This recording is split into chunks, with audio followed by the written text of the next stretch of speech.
урматтуу каракулжалыктар, сиздер менен кайрадан жүз көрүшүп атканыбызга кубанычтабыз. Буга чейин дагы сиздер менен амандашып учурашып маселелерди талкуулап кеттик элек. Бүгүн дагы Кыргыз Республикасынын президенти урматтуу Садыр Нуркожоевичтин тапшырмасы менен Кыргыз Республикасынын министрлер кабинетинин төрагасынын орун басары, Кыргыз Республикасынын суу ресурстары мынакей ушу айыл чарба өнөр жай кайра иштетүү министри Төрөбаев Бактый Эргешевич жоон топ жетекчилер менен келип отурат. Тапшырмада мына ушу жеринде эл менен кезигип, амандашып, көйгөйлөрдү ушу жеринен чечип келүү максатында. Анысыңары мынакей ушул бүгүн ушу сиздер менен жолугушуп атабыз. Бүгүн жолугушуунун экинчи күнү, кече күнү дагы райондор менен амандашып, мына сиздер менен бүгүн азыр өз күнгө да өтөбүз. Анан да эмесе мен биринчи сөздү Бакыт Эргешевич сизге берсем. Сиздерге урматтуу калайкак, Садыр Нуркожоевичтин атынан, Акылбек Сүмбековичтин атынан, Камчыбек Кыдыршаевичтин атынан ушу Каракулжа элине салам айтып бар деп бизди жиберди.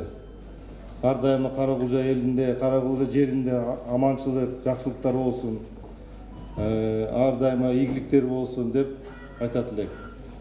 Урматтуу Каракулжа элинин тургундары, эми Кыргызстан боюнча сиздерге эгерде кыскача айтып кетсек, көп жумуштар аткарылып келатат. Өзүңүздөр да байкап атасыңар. Биздин ички дүң продукциясы 3 эсеге көбөйүп жатат. Бюджетибиз 2-3 эсеге көбөйүп жатат.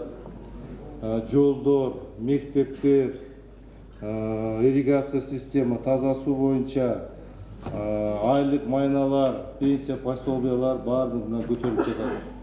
Андан сырткары ири долбоорлор курулуп жатат. Мына Кытай, Кыргызстан, Өзбекстан темир жолу башталып атат. Камбар-Ата ГЭС 1860 мегаваттык кубаттуулугу бар ГЭС курулуп башталып атат. Мына кече жакында ири автомобиль курулуучу завод Чүй областында жаңы завод ачылышын азими болду деп мына сиздерге көрсөтө алдык. Андан сырткары мына биздин Садыр Нуркожоевич, биздин президентибиз ушу Каракулжа элине барып, Каракулжа эли менен түздөн түз сүйлөшүп, ушу кандай көйгөйлөр бар экен, алардын өзүнөн оозунан угуп, эмне бар, эмне жок байкап, кайсы маселелер бар экен ушу жерден чечип, ушу жерден барып келгиле деп бизди мына жөнөттү. Рахмат. Бактый Эргешевичке кийинки сөз Каракулжа райондук мамлекеттик администрациянын башчысы Аким Кулубаев Тамир Садырбековичке берилет. Саламатсызбы, Бактый Эргешевич, саламатсыздарбы, урматтуу бүгүнкү жыйындын катышуучулары. Эми кыскача маалымат берип койсок, Кыргыз Республикасынын министрлер кабинетинин төрагасынын орун басары Бактый Эргешевич Төрөбаевдин жана Кыргыз Республикасынын башкы прокурору Зулушевдин 22-жылдын 7-10 сентябрында Ош облусуна Каракулжа районунун калкы менен болгон жолугушуу учурда жарандардын тарабынан берилген суроо талаптары негизинде 32 пункт жана 13 подпункттан турган жалпы 45 суроо талап сунуштар негизинде иш-чара планы түзүлгөн. Бүгүнкү күндө түзүлгөн иш-чаранын 71,1%, башкача айтканда 32 пунктун аткарылса, 20%, башкача айткан 9 пункт аткарылууда, ал эми 6%, башкача айткан 3 пункт аткарыла элек болсо, 1 пункт аткарууга зарылчылык жок болуп аныкталган. Бул боюнча тийиштүү министрликтерден белгиленген. Анын ичинен аткарылып жана аткарыла элек пункттарын токтолуп кетсек, аткарыла элек пункттары бул суроо Жан Чукур кеңеш айланма жолунун калыбына келтирип берсеңиздер деген суроо болгон. Түшүндүрмө бул Каракулжа райондук мамлекеттик администрация тарабынан 23-жылы Кыргыз Республика транспорт жана коммуникация министри Текебаевдин атына кат жиберилип, министр тарабынан каты менен жооп келген. Кашка жол айылдык аймагын Тоготой айылын байланыштуу көпүрө куруу боюнча 23-жылдын мамлекеттик капиталдык салымдар беренесинин тизмесине Шералы Жан Чукур автоо жолунун 17-чакырымда көпүрө долбоорлоо жана куруу жумуштары каралып, Кеңеш айыл аймагынын тургундары Өзгөн жана Ош шаарына барууга ыңгайлуу болуп калат деп жооп келген, бирок жумуш аткарыла элек. Аталган маселе Кыргыз Республикасынын транспорт жана коммуникация министринин тарабынан чечилбей келүүдө. Ошондой эле экинчиси бул Бемирза айылынын этегинде элдин үлүшү бар. Каракулжа дарыясынын суу көп келген аталган үлүш жерлердин жээктерин жеп жатат. Ошондуктан дамба куруу куруп берсеңиздер. Түшүндүрмөдө бул аталган жерде калктуу конуш жок болгондуктан дамба курууга зарылчылык жок экендиги боюнча Кыргыз Республикасынын өзгөчө кырдаалдар министрлиги билдирген. Ошондой эле үчүнчүсүн айтсак, Жаң Тал айылындагы Көк Ирим участкасы Тар дарыясынын жээгинде жайгашкан, суу көп келген сайын айылга коркунуч жаратып жатат. Ошол жерге дамба куруу боюнча жардам бериңиздер деген түшүндүрмө боюнча айыл өкмөт тарабынан жылда жаз айылында суунун жээгин бекемдөө боюнча алдын алуу иштерин жүргүзүп келет. Карабулжа жергиликтүү мамлекеттик администрация тарабынан дамба куруу үчүн тийиштүү кагаздарды даярдап, Кыргыз Республикасынын өзгөчө кырдаал министрлигине сунуштоо боюнча айыл өкмөт башчысына тапшырма берилген. Айыл өкмөт тарабынан долбоор даярдалган соң Кыргыз Республика өзгөчө кырдаалдар министрлигинин 25-жылга жасала турган планына киргизүүгө аракет кылынат. Эми жалпы жарым жылдыктын көрсөткүчтөрүн айтып кетсек, мына курулуш тармагы боюнча жалпы аткарылган жумуштар же болбосо тартылган инвестициялар 50,3%-ын курулуш тармагы түзгөн. Карабулжа району боюнча 24-жылдын 6 ай ичинде республикалык бюджеттин капиталдык салымдар беренеси боюнча каржыланып, курулушу башталган объекттер жалпы саны 10, 2 мектеп, 2 бала бакча, 1 ирригация, 5 спорт зал, курулуш жумуштары өткөрүлгөн 1 мектеп, Абидинов атындагы, ал эми 1 мектеп бүтүү алдында турат, Кебек Мамаев. Ошондой эле андан сырткары бир ФАП Карагоз айыл өкмөтүнө курулуп жатат, Араб фондусунан Ассафа, бир объект таза суу бар, Каракочкор айылмас айыл аймагындагы Сарбулак айылында 2 суу кампасы. Ошондой эле бир газоблок чыгаруучу цех, бир тигүүчү цех, бир сода борбору, бир ден соолуктуу чыңдоо борбору ачылган. Эми жалпысынан доктор Кешевич берилген, президентибизден берилген тапшырма, ошондой эле министрлик кабинетине берилген тапшырма боюнча жалпы жыйынтыктарынан жарым жылдыкта жакшы чыгып атабыз. Ошондой эле терең ыраазычылык, жалпы ошол жерде министрликтердин, ведомстволордун өкүлдөрү отурушат. Ошо Гостройго да айтып кетсек, мына былтыр 3 мектеп ишке бердик. Ошондой эле 4 бала бакча, ФАПтарды бердик. Андан тышкары өзгөчө кырдаал министрлигине терең ыраазычылык. Ошо сел кесепетинде бир топ өзгөчө кырдаал министрлиги да жардам берди. Андан тышкары билим берүү бир топ мекемелерге ошо Карабулжа элинин атынан жана жеке өзүмдүн атынан терең ыраазычылык билдирип атам. Суроолоруңуздар болсо жооп берейин. Рахмат. Рахмат, Берсөдүрөч, орнуңуз. Азыр акимдин баяндамасы боюнча Минтранс азыр бир жол боюнча аткара албай атат деп айтты. Ушул боюнча эмне жооп бар? Шер Алы Жамчыкур кеңеш айылын өтө турган көпүрө болуш керек. Бул жерде өтө чоң көпүрө, 200 метрлик көпүрө. Азыр күндө уже иштеп атышат. Биздин ПИТС деген организациябыз бар, проекти. Ошо иштеп атышат. Проект бүткөндөн кийин айылга ушу 200 метрлик көпүрө, анын дамалары болушту. Кийинки жылдарда, быйыл бүтөлөк, кийинки жылда. Проект бүтүлөт бу. Проект бүтүлөт. Жалпы канча чыгат суммасы? Баасын алып билбейбиз, сметадан кийин билдик, иштеп чыккан проекттен кийин. Бул баягы Жилпром жак аркылуу жакпы? Кийинки жылга эмне коесуң? Быйыл проект бүтө турган болсо, ошого карап кийинки жыл жумуштарын баштайбыз да. Так, МЧС боюнча эки маселе айтылды бул жерде. Тар боюнча, анан кийин саламатсыздарбы? Бул мына айыл чарба багытындагы жер болгондуктан биз тараптан коргоого биз мыйзамга туура келбейт. Аны туура айтты урматтуу аким. Ал эми Каракочкор айылындагы Тар дарыясынын боюн дамба куруу боюнча документ иштерин, проектлерин бүтсө 25 биз аракет кылабыз киргизгенге буюрса. Ал жерде спуск өтө чоң дарыя, жээги узун, ошон үчүн бөлүп курууга аракет кылабыз. Жок. Аракет кылабыз деп кандай мындай? 25-тен биз 25 жылына.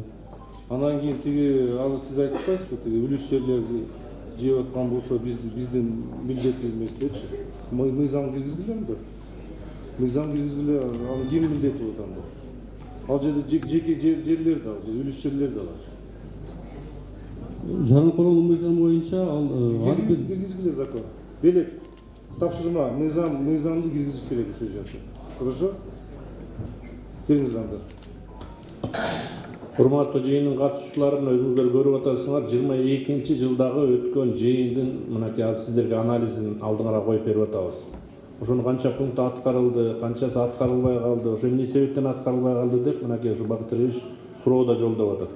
Ушу бүгүнкү жыйында дагы так ушундай протокол жазылат, иш чара кабыл алынат. Урматтуу тургундар, анда ушу тартипти да сактайлык, тартиптин эрежелерин айтты сиздерге. Ушу 2 капталда 2 микрофон орнотулду. Мына ошол жерге барганыңарда да убакытты туура пайдалангыла. Эми бүгүн сиздерди 2 мүнөттөн ашып кетти деп биз токтотуп койдук. Өзүңөр эле сезип билип 2 мүнөттөн ашпасаңар. Аты жөнүңөрдү айтып, мынакей суроого жазылып өтө бериңиздер. Анан балдар кичине көп киши болуп кетсе, ушу бир 2 кишини эле тургузсаңар, калган андайынан чыгып барып дагы айтып турса. Келиңиздер. Биринчи, экинчи микрофондор. Чалма айылынын тургуну Максут Абазбек. Мен эме мына биринчиден ушу жалпы эл менен учураша алгым келип турат. Көптөн бери мындай жыйын болбой калды эле. Аман экенсиздер, жакшы экенсиздер, баары ден соолугуңуздар чың болсун. Экинчиден эме ана Бакыт Эргешевич. Мен эмне дейм? Мына ушу залда 200 киши отурса бир 50-ге жетпеген эле мага окшогон бир карапайым адам болсо, калган мамлекеттик кызматкерлер. Булар баарын айлыгы бар, немеси бар, баары абыз печи болот адамдар. Элдин көйгөйүн угуш үчүн эл менен кошо жыйыныбыз керек эле, эми бир жерден кетип атсак чакырып келип айтып кой деди. Мындай биз оппозиция мындай немен алышпыз. Только бир ай болсо 15 күн эл менен жүргөн кишимин мен. Мындай айтам, өзүм ошондой баалайлам. Мен элдин көйгөйүн айтып коеюн сизге. Мына Кыргызстан өнүгүү жолунда кетип атат деп атабыз. Мына районубуз өнүгүп, жолдорубуз курулуп, рахмат ушунча мамлекетке бизди колдоп ушунча эл журтту неме кылгандыгыначы. 1000 мерте мен тоо кылам. Бирок Кыргызстан эмнеден аксап атат азыр? Кыргызстан биринчи кадр маселесинен аксап калды азыр. Мына ушуну жазып алып, кагаз жүзүндө калып алаган кийин ички бага кийин жооп бербей атат. Буну да айткан себеби мындай болуп атат. Жапа тырмак Каракулжа эли ошо президент менен Ташиев менен Жапаровду колдосок, ошондо Кыргызстан өнүгөт элек. Азыр Кыргызстан эки эле кишиге керек болуп, калган кишиге кереги жок деп сезилип калды. Мына мен жалган сөзсөм элип турат. Турабы? Буну айткан себеби мындай. Мамлекеттик ишти, мамлекет немелер чечип атат дагы жеке адамдардын маселелерин кадр маселесинде чечилбей калып атат. Мен эми мына бир эле маселе айтайын. Мына ички иштер министринде мен жолуккам мына немелерге 1,5 жылдан бери бир эне ыйлап жүрөт. Баласын немелерге барып атабыз. Чырбай. Чамышпай, мен үнүмдө эле микрофон отурду. Сизди эч ким өчүргөн жок. Регламент боюнча 2 мүнөт. Мен ушун үчүн айтпадым беле. Токко жерин айтыңыз. Азыр сизде укук бузуулар болуп атат. Ошол жерин айтыңыз. Ушуну алып атат. Какшап барып, канчалаган мына январда чечип берем, мартта чечип берем, ана мына болуп отуруп эле чечилбей ушул күнгө чейин 2 уру ел айылда уже бир тиреши маселеси чечилбей атат. Менин балам сенин балаң өлтүрүп койду, сенин балаң менин балам өлтүрүп койду деп келатат. Буну чечпеш керек да. Чечиш керек. Келиңиз бул жерге мына зам министр МВД турат азыр. Министр состан келипсин, биздин эң көйгөйүбүз бакыр. Жер маселеси мына. Жанагы Айра бөлүштүрүү фондуна деген жерди 390 чыгарып койду. 50% айлык-мүткө, 50% департаментке. Ана 50% деген немени апыздын 5 соттук жерин эле советтин бир байына алып берип кой деген токтом чыгарып койду. Турабы жалганбы? Жанагындай кооператив түзүп алып эле баянда бир кара суунун сузактын жерин оксоң эгири жер жок, мына 7 соттуктан эле үлүстө турат айыл. Ушул жердин дагы калып калган немесин 50% айыл чарба кооператив, эмнени кооператив деп техникасын жабыр демес болсо кооператив же 309 боюнча жалган кооперативдер түзүлүп калыптыр. 309 токтом боюнча кайрадан каралат. Ал жерде жергиликтүү эл өзү биригип ошол жерди иштетебиз десе, ошол жерлерге жергиликтүү элдерге ошол жерлерди беребиз. Ушундай ой менен кетип атабыз. Анан кийин ал жерде дагы көп маселе бар, ачык айтканда. Аны баарын сезип атабыз, байкап атабыз. Азыр мына биринчи маселеге жооп бербейбиз. Бизде эгин эгип жашайт турган эмес. Биз только мал менен гана убакыт кылабыз мына карагыл. Башты мына жогоруда башты 60%. Азыр жана жайыт маселесин Токой чарбасына козурасак да берип койгон экен. Ушу маселени айыл өкмөтү эмес өткөзүп берсе. Айыл өкмөт тез келсе, айыл өкмөттүн немеси автоотдет ошону кетип атат. Биз батыра албай атабыз, мисалга жекешкенмин мен. Мен мисалга бир чарба түзөйүн десем, барып бир жерге батпай атам мен. Элдин мындай 5 соток жерин алып барып 300 сабыр болса мен көрөмөм. Сиз лескоздун жерин ушу айыл өкмөт менен аркылуу берилсин деп Айыл өкмөткө өткөзүлөр. түшүнүктүү. Аны мыйзам чегинде карайбыз. Ал лескоздун балансында турат. Айыл өкмөт менен келишим түзө алат. Ошонун негизинде ишти алып барса болот да. Ал лескоз барбы бул жерде? Лескоз. Ошол боюнча эмне маселе бар? Бул суроо боюнча айтып кетсем, бүгүнкү күндө ал мамлекеттин менчиги. Бүгүн ушул мыйзам чегинде гана берип турабыз. Эгер мыйзам жооп берген болсо, өкмөттөн токтом чыккан болсо, анда айыл өкмөткө өткөрүп беребиз. Силер айыл өкмөткө өткөзбөй эле, силер айыл өкмөт менен договор түзгүлө. Бүт талаптарын койгула, эгерде мыйзам берсе, жол берсе. Жоболор негизинде. Же болбосо анда түздөн түз эл менен сүйлөшүп карап чыгыла да. Ал боюнча биз мыйзам чегинде жер битери боюнча жайыт боюнча мыйзам чегинде иш жүргүзүп атабыз. Буларга, пожалуйста, жер жайыт боюнча жерлер бар. Бардыгыча. Просто бул жерде Чыгыз, давай, ушу боюнча дагы такташкылачы. Губернатор келди. Губернаторда мен мисалга 60-тан ашып калдым, азыр көрүп атам мына. Губернатор деген geçirip koyun ben odana söylep koysam. Sizden birlik demez size, sizdi деген el tapmaz. Sizi el tanış gerek de. Bari bana ağır bir aylık mötke varıp bir yarım saatten vaktini getirip bir verdi ne? Apa ne koygan, kızım ne koygan da koysa var ya. Sizi birinci görüp de sallanadınız. Sunuşuңузду эске алалы, бирок мен мындан 15 күн мурун келип кеткем. Ошо жыйынга да келсеңиз болмок да. Биринчи микрофон, экинчи микрофон. Birinci soğutun cöbel koyun. Ақсақал, сізді ішіңіз бойынша... Başkanımıza söyleyler tuğanları, baktır eşik. Қылмыс іші ашылғаны бойынша... Söyleyler Ал жаңа Россия Федерациясынан қашып жүреді. Бүгін жақын күндері біз Россия Федерациясына өзіміздің қызметкерлер жөнелтіп тұтамыз. Сұра талап жөнелтсек, Россия Федерациясынан қармай алып айтады. Ошол түрде сіз асылмесіға шықсаңыз да жолды үшініп берем бар. Ben sana 5 bardım. Siz bu жака чыгыңызчы. Тиги лескоз жери боюнча, укук коргоо боюнча чыгыңыз бер жака. Бер жака чыгыңыз, келиңиз. Экинчи микрофонду күйгүзгүлө. Аты жөнүңүздү тааныштырып сурооңузду. Konuklar, eldi kollektiv silaylagan. Surabdan көп. Бирок негизиндерин берелик. Мен Sarıbulak Айыл Кеңешинен келдим. Айыл Кеңешинде ветерандардын төрагасымын. Bir de soru vereyim. Emne sebepten şu bugünkü günde bizim Özgön, Karagülce, andan keyin Sarıbulak yolu oğur avaldı. Uşul günge şeyin hiç bunday oңolбойт tuğandar. Uyalıp dele büttük başka gelgen jakta dostlardan, tengişlerden. Sizlerden ne Kuday urgan dep, jolun arın jaman dep. Ayrıkça baktereşik. Karagülce, Kalil, Karagülce Sarıbulak yolu. Ben aytıp koyayım, men 11-15 yıl aylanıp işleyen kişiyim. Ömrümdün köp oşo jolgo ketken. Kebir mezgilde oşo 30 kilometr joldu Karagülce'ye kattay alбай alчубуз. Ayallar jolda törөгөн. Oşo mezgilde al kelген турат азыр. Мына кыш келерине 2 ай kaldı. Kış kelgenden keyin kış geldi deyip de bol jol başlay alат. Karagülce, Kalin, Sarıbulak jolu. Geçer kurultayda men özüm barıp kelgenim. Alayga çeyin jol başlat деген masala koyulganбыз. Oşonun için bakterge şük. Uşu masaleni bir jakşı çeşip berip ketkile. Ayrıkça Kalilinge barış, Sarıbulak'a barış öte oğur. Al emi Özgön Karagülce masalesi çındığında kıyım olup kaldı. Uşulle masala emelim, uşu masaleni çeşip berimizler. Rahmat. Саламатсыздарбы? Бүгүнкү күндө Сарыбулакта терек сазда 3 километр асфальт болуп атат бүгүнкү күндө. Азыр иштер жүрүп атат.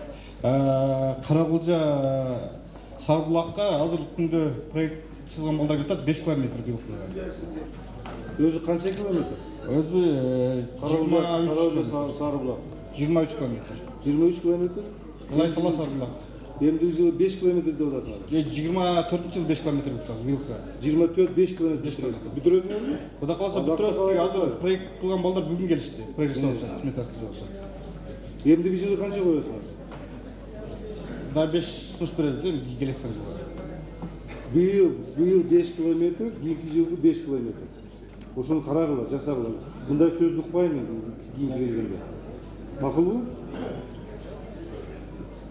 Теги белек протоколго жазып койгулачы ошо боюнча. 37 гектар, 43 гектар жерибиz бар эле арпа тектор участогунда. Карагülce айыл өкмөтүнө караштуу. Эми ошону кандай жол менен кетип калган 6 гектар жеке менчик бирөөлөргө берилип кетти. Kayısılı hükümetin dışında kim belirlegenin taktaştırgan hiç kim yok. Anan ошол kala vergen 37 hektardan 20 hektar yerin mına Agro Enerjay başkarmalığında ötkörüp bergen 309 tokton boyunca. Onu 3 kişi bölüp algan. Dıykan çarvası varlar. Dıykan çarvası var kişilerden 20-30 hektardan ansız dil işletip atkan yeri var. 30 yıldan beri cırgap, unap, traktör alışıp, maşina alışıp, üylerdi salışıp, turmuşun oңдоп algan ol dıykan çarvanın egalari. El oşonu paylanıp atkan, elik sotukta bir hektardan alıp, 40 kişi, 80 kişi paylanıp atkan yerden dağı 20 hektarını alıp koyup, oşol 3 dıykan çarvaga bölüp berip koydu. Birine 10 hektar, ekööne 5 hektardan. Былтыр өкмөттөн келген бекер үрөндү сеп алышты, кайтарым болгон жок, төккөн жок. Мен бул боюнча өкмөткө келип сурасам, Агро Энержайына бар деди, Агрого барсам, олар алигиче төгөлөк дейт, былтыр 20-30 тоннадан буудай алышты, үйлөрүнө киргизип алып сатышты, жыргашты. Быйыл болсо эч нерсе эккен жок, элге бир тыйын пайдасы кеткен жок, пайдасы тийген жок. Быйыл чөптөрүн 1000ден 1,5 миңден пресс алып да сатып үйдөргө отурушат. Şöyle içerek şiştirga verelim de başka yerden bir geçmiş gerek. Түшүнүктүү. 6 гектар боюнча сиздерге суранышты. Текшерип бериңиздер. Мыйзамдуулугун. Ошол жерде канча 37 гектар жердин остаткасына канча эл иштечи мурда ошол жерде? Мурда айыл өкмөттө болчу бул 37 гектар. Ошо элди 20 гектар өткөн. Ошо элди бириктирип, ошо эл, ошо жерде иштеп аткан эл бириктирип, ошо жерди, ошо элге кооператив түздүрдүп, ошо элдин арасынан ошо элге бериш керек жерди. Түшүндүңүзбү? Жалган кооператив токтоткула бул жерде. Жери жок, техникасы жок, эч нерсе жок, кооператив түзүп алып, анан жерди алып атышат. Туура айтып атат деген аксакал. Мурдагы жоо боюнча берген болчу. Мурдагы жоо түшүндүм. Ошону кооператив деп түзгүлө ошо элдерди. Арпа тектердин дагы УДПдагы жерлери жөнүндө айтып атат, ошону дагы аз так маалымат алып алсаңар аз аксакалдан. Азыр экинчи микрофонду жандыргыла. 1-май айылы Султанов Нурали. Мен ушу суроо мынандай. Биздин президенттин өзүнүн атайын программасында бар. Айыл жерин кеңейтүү, жаңа айылдарды түзүү деген. Бүгүнкү күнү бул ишке ашпай жатат. Биринчи, биздин жаштарыбыздын ал чеги жок. Бере турган жер бар, кайрак жер. Бирок бүгүнкү күнү ушул чек маселесин айтсак, же өкмөт, же аким бир канча жолу кайрылдык, бул маселе чечилбейт. Эмне себептен? Себеби бере турган жерди өкмөт, аким көзү менен барып көргөн жери жок. Мына шу маселени чечип берсеңиз. Ошо бере турган жерлер бүгүнкү күнү сеткаланып тосулуп турат. Жеке адамдарга берип жиберген. Экинчи маселе, дыйкан чарба деген бар. Бул дыйкан чарба эмес, чыйкан чарба. Элдин жеринин бардыгын ээлеп алып, 1 метр квадрат жер айдалбайт. Çöp satуу менен гана чектелет. Буларды ушу жерди элге алып берүүнү мен өтүнөт элем. Ушул маселени чечип берсеңиз болду. Birinci may ayıl hükümeti başçısı. Karabulca ayıl hükümeti başçısı. Mikrofonga чыгып коюңуз, 2 метр Ayıl экен. hükümetinin başçılarında jakına келип турбачы бул жер, отура албай. Айтып атпайбыз баардык мамлекет кызматкерлери отуруп алды. Саламатсыздарбы, Бактыргеш? Бул боюнча эмне айтасыз? Бул боюнча Союз таркагандан бери трансформация боло эле экен. Мен иштегениме 1,5 жыл болду. Азыр эми кайрак жерлерден тапа съемкаларын жасаттык 180 гектар жерге. Азыр ушул убакта МЧСтин корутундусун күтүп атабыз. Качан бүтөт? Билбейм, эми ошол суранып эле атабыз. Чото кечең деп атат. Edil Mırza. Uşunu karap vermeysin herhalde. Karagolca ayıl hükümetin MCS'in korkuntusu geldi. May ayında gelip bardığın görüp geçiştiler. Tapa sömkalar bütkönde ошол gelseler. MCS hazır 1-2 günde бүтүрөт. Анан кийин сиз канча күндө бүтүрөсүз документ земделаны? Калганын эртелететелек райондук комиссияга берет. Анан мындай урматтуу айыл башчылар, урматтуу айыл өкмөттүн башчылары уйкугула сөздү. Сиздерде мындай бир мода болуп калганда, өзүңөр туура эмес документти жасайсыңар, анан кийин өкмөт күнөөлүү деп бизди күнөөлөйсүңөр. Ошондон сиздер айыл кеңештин токтомун, айыл өкмөттүн токтом отуруп айыл өкмөттүн токтомдорун, райондордун, айыл облат администрациянын токтомдорун жерин аянты так болсун. Токтомдордун баягы точкалар баардыгы координаталар так болсун. Эгерде бир тамга, бир чекит, бир үтүр, бир цифра туура эмес болуп калса кайтарабыз, ачык айтып коеюн. Бул деген жер. Бул деген жер. Эртең эгерде туура эмес болуп калса, баарыңар эртең камалып каласың. Ошон үчүн ошол жердин баарын тагыраак жазып, азыркы алып келгенде дагы так алып келгиле. Эгер так алып келбесеңер кайтарат тиги жерлердин документтерин. Ошон сиздер андай кайтарылаш үчүн сиздер так жазгыла. Кийинки маселе, ачык айтып коелу сиздерге. Айдоо, суга, жерлерге трансформация кылып бербейбиз. Мына ушуну ачык айтып коеюн сиздер. Бербейбиз. Башка жерлерди карагыла. Кунашты жерлерди карагыла, жайыт жерлерди карагыла. Тиги кайрак жерлерди карагыла. Бирок айдоо, суга, жерлерди бербейбиз жер трансформация. Ачык. Мага ошо төбөлдөрдүн ичинен төбөл болгон Алмаз Сокеев деген араңыздарда барбы? Мен бул жигит менен көп жылдардан бери ошо элге суу чыгарыш үчүн мамиле кылып келемин. Жыйынтыгында быйыл бүтүш керек эле ошол проектти. Кандайдыр бир себеп менен бүтпөй калды. Эмне себептен бүтпөй калды? Алмаз өзү билсе керек. Мен телефондон сурагам аны. Анан кийин бүтөт дегенде бул биринчи программа, экинчиси мен лесхоздо 2011 жылы өзүм Атay Демирге көтөрүп бак эккенмин. Бир 2 гектар жерге. Ушу кайтара арадан 10 жыл өткөндөн кийин сен бул жерге ийгилик кыла албайсың деп лесхоздуктар менен думпагалы уезден кетирди. Кече да президенттин карбалас токтомдору чыгып, мына канча мына туризмди өнүктүрүү боюнча 566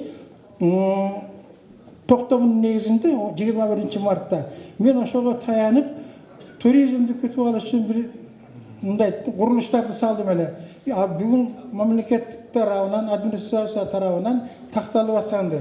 Жалпысынан райондун жалпы иштери түзүк, жакшы, тынччылык. Бирок лесхоздун жанагы лестигин кызматтан албасаңар менде фактылар бар. Аны менин жалгыз өзүм үчүн мына райондун прокуратура иштеш керек. Ошого тапшырып кетпейсизби Бакыт Төрөбаевич? Мен бу жерде убакыт тар болгондугун сиз беричиңиз, ошол лесхоздун үстүнөн арыз жазыңыз. Сизден сурам. Арыз жазып бергенмин. Ошондо Козубаев Козубаев деген неме келген. Зам министрин кеткен кайтара жакшы кылбай. Жок, бул жака чыгыңыз. Анан кийин тиги аксакал суу боюнча ким? Эмне үчүн бүтүрө албай атасың? Эмне элди алдап атасың? Мен анын историясын билем. Биз о 2 жыл мурда келгенде ал жерден баягы бүт баягы алып келген жабдыктарын. Анан кийин соттошуп, тигинде эмне болуп, анан кийин жаңы тендер кылдыңар. Азыр соттошуп. Эмнеге бүгүнкү күнчө иш болгон жок? Азыр жаңы подрядчикке берилип атат. Качан баштайт? Дирекция суу чарба объекттерин курулушу боюнча дирекция өткөрүп, жаңы подрядчик азыр Мына Азаксагал айтты да, Сокей жалганчы деп атпайбы? Алмаз Төрөбаевич менен сүйлөштүк. Мына Алайкуудагы теректе бир канал куруп атат, сиздик комплекс деген. Жанагы шие Бул жерде качан башталат деп турат. Ошол бул жакында баштайт деди. Качан конкретно? Ушул айда баштайт деди. Кече Кайсы күнү? Шие жекенини бүткөн Датаны айтыңыз. компания, мен точносун билбейм. Айтыңыз. Ушул айда башталат Сизге деди. жарым саат убакыт, мага айтыңыз. Кайсы күнү башталат? Түшүндүм. Мен бул сөздү укпайм. 2 жыл мурда бул сөз да келген бул жерде. Эсимде бар бул жерде. Ал жарым сааттан мага бериңиз ответти. Экинчи микрофон. Урматтуу бүгүнкү жыйынга келген каракулжалыктар, урматтуу Бакыт Тергешевич, өкмөттүн өкүлдөрү, мен өзүм тааныштырып кетсем, мен Каракулжа районунун Каракулжа өрөөнчүлүк ассоциациясынын жетекчиси болом. 1995 жылдан бери эмгектенем. Азыр мен сизден ушул министр, айыл министри катары шунчалык сизди сыйлайм. Себеби өнүгүү программасы менен иштеп атканыңызда, мен да ошо жаныңызда сиздей эле техникаларды алып, вектор, класс, сампо, эффект техниканын бардыгын алып эмгектенгенбиз. Азыркы учурда ушул 309 токтом боюнча сиздин жеке пикириңиз, биздин үрөөнчүлүк чарбага кандай экенин ошону мен сизден сурап коеюн деп атайы келип отурам. Эгерде үрөөнчүлүк чарба чынында үрөөнүн берип, элитаны берип, анан чынында элге арзан үрөөндү берсе, сапаттуу, анда ал үрөөнчүлүк чарбаны мен колдойм. Анан кийин ачык айтканда мен үрөөнчүлүк чарбаларды азыр мен урсаңыз, биз сүйлөп атканда угуп койгула, бири-бири сыйлайлык. Эгерде айыл чарба, үрөөнчүлүк чарба элге эч кандай жардамы жок болсо, бир да техникасы жок болсо, эгерде ошол ядро катары үрөөнчүлүк чарба өзүнүн радиуста болгон элдин ал жер түшүмү жогорулабаса, анда ал мен аны колдобойм. Эгерде ал действительно жардам берген болсо, анда колдойм аларды. Аларды колдойм. Анткени эл сезиш керек. Эл ушул үрөөнчүлүк чарбадан сезиш керек. Мен азыр 111 үрөөнчүлүк чарба бар Кыргызстан боюнча. Кээ бир үрөөнчүлүк чарбалар алып алышты жерди, өздөрү байып атышат дагы, же мамлекетке жардам жок, же элге жардам жок, же жаңы өсүмдүктөрдү алып келген жок, же жаңы бир мындай ыкмаларды алып келген жок. Андай үрөөнчүлүк чарбаларды мен колдобойм. Мына ачык мен позиция айткам. Рахмат. Бакыт Эргешевич, мен мунан 5-6 ай мурун Жадгамал өкмөттүн өкүлү областной жетекчиге семинарды да кайрылган бул тууралуучу. Ошо Кара-Сууда. Ошондо өкмөттүн өкүлү айтты эле, губернаторубуз, мага кириңиз, бул маселени караш керек экен деп. Орун басарына кирдим эле. Эми ошол убактарда мына быйылкы жылы сел ушунчалык көп болуп, ноокатта чыгыга болуп, 3 жолу бардым.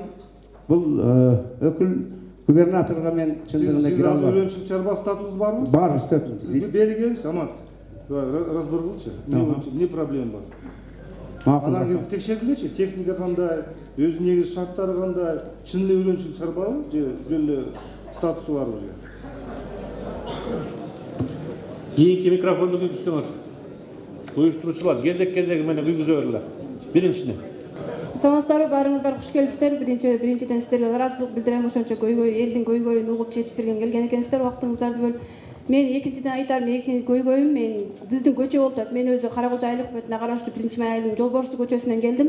Атым Бердимуратова Айнура болот. Биздин көчө өтө тар болуп атат. Чоң машина такыр кире албайт. Чоң машина эмес, азыр кичинекей таксилер барбай атат. Уну көмүр алып барсам, уже билип алышкан мени. Кой кызым, сени ала албайм, бул көчөгө кирсем мен кайра чыга албайм. Тарды 2 машина батпайт. Бир машина кирсе бурула албайт, аркага чыгышка туура келет экен дейт. Ошо биздин көчө эң акыркы менин үйүм тупик болуп жабылып калган, элдер уже үй сарай салып, ошо жолду тосуп алышкан. Ошол мектептин көчөсүнө чыгыш керек экен, ошону ачып бериңиздер суранам. Ошо кышында балдарыма кыйын болот. 3 балам мектепте окуйт, Субанов мектепте. Тетири өйдөгө басып, анан центральный жолго түшүп мектепке барып атышат да. Кар күрөп, балдарым сабактан көп учурда калып калат. 3 балам мектепте окуйт. Сарылап мен 5те туруп кар күрөп, караңгыда. Жол ачып, анан балдарым зорго чыгарып атам. Негизи ошо көчө ылдый мектептин көчөсүнө чыгыш керек экен. Ошо көчөнү ачып бериңиздер. Түшүнүктүү, экинчи суроңуз. Ошо суу маселеси болуп атат. 3-4 күнөн бери суу жок, биз сайдан алып атабыз да. Жаш балдар барып атышат эшек менен. Каракулча айыл өкмөт башчысы. Суу чыкпай, анан сай апасында да балдар агып кетиши мүмкүн да, ошондой. Жол боюнча эмне маселе чечип алабыз? Былтыр мен арыз жазган болчумун. Азыр Биймирз айылында Тажимамат Абилов көчөсүндө 109 боюнча жумуштар жүрүп атат. Азыр чекесине неме кылып атабыз. Кундуз көчөсү менен мурда күнү чогулуш өткөрүп боюнча дагы такталып атат. Анан Кудай буйрса бардык көчөлөрүнө жетебиз. Жылдыруу болуп атат, центрдик. Бул эжекенин айткан көчөсү боюнча. Ошону карап арыз жазганга да даярмын. Былтыр да жазган болчумун жол боюнча айыл өкмөттүн. Августтун 20-сында. Суу боюнча эмне? Суу боюнча эми суу 1 майда суу жок болду, сайдан ташып атабыз. 1 майда? 1 майда азыр эме кылып атат, ремонт иштери болуп атат. Мурда көп жыл болгон экен Бакыт Эргешевич. Азыр жана как ошол эме боюнча бир долбоор өттү эле, укуктан тендер жарыяланып, ушул убакта бүттү. Ошол жумуш башталбай турат. Азыр сиздер тарапка да өтүп атат. 1 май району боюнча НТТ проект деген долбоор институту долбоорун иштеп чыккан, азыр 90%ке келген. Кече пятница күнү биз кабыл алдык. Сметасы чыгаруу менен биз ушу 2 жуманын ичинде тендер объявлять этебиз на строительный работа. Толугу менен суу маселе жабылат буюрса. Жол маселеси айтты го, чечем дедик айыл өкмөттүн башчысы. Ал сизге карайт да жолду, бизге карабайт. Саламатсызбы, Бакыт Эргешевич, жана калган меймандар. Мен Карагылжа айыл өкмөт, Карагылжа айылы Пазылов Абдыраман. Мына ошо таза сууга эле байланыштуу да. Бизде мына Акташ деген жерде Ашык Айрык деген суу бар. Bir ай жамгыр жаса дагы булганбайт, көкмөк боюнча. Анан идиштерге дагы назар баспайт. Şu бак тергешибиз, сизде как мына чарбачыл эме катары билебиз. Бириле үмүтүбүз сизде калды. Ушуну киргизип берсеңиз проектиге таза сууну. Карагылжа айылында, Карагылжа айылы, мына Биймурза айылы, 1-май, Саргамыш, ал эмес мына Карагочка айыл өкмөтүнө да кетет эле ошо суу. Азыр ада айтып атышат, биз ана жерден проекти жасадык, бу жерден проекти жасадык деп. Жасасын, мына сайга насос курган, глубинный насос. Мен Союз мезгилинде геологтор менен ошо 1 жума чогуу жүргөнмүн. Ал геологтордо каерде таза суунун запасы бар, жок деген эмелер бар эле. Азыр бурит этип коюп, таза суу чыгарып беребиз дейткен, о геологтор ал жерде суунун запасы барбы, жокпу билбейт. Алар только сууну кичине чыгарып коюп. Ошо 1 майга суу койду эле, насос койду эле. Bir sorgondan keyin суу жок болду. Ал жерде таза суунун запасы жок. Вакыт эгерсиз, биз сиздин атаңыздын да чарбакен. Азыр Акташ менен 1 май бул бирби? Ооба бир. Азыр тиги проект боюнча эмне насос менен бар проект боюнча.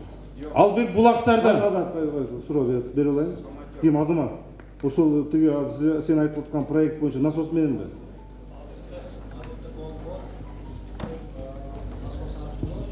Насос аркылуу. Анан кийин bunun 90% бүттү. Только 10% иши калды. Анан мына Көкөн экенин айтып атканы чындыгы туура. Бул киши ошол немеден алып келсе, участкадан. Эмнеге ушуну сиз проект ушуну киргизбедиңиз? Биздин немебиз бул Азамат, давай. Бияка чыгыңызчы. Азамат, тактагыла. Хорошо. Сиз чыгыңыз бул жакка. Бактеге сазда айтып кой, мына жерде отурган элдин 70% карагылжалыктар.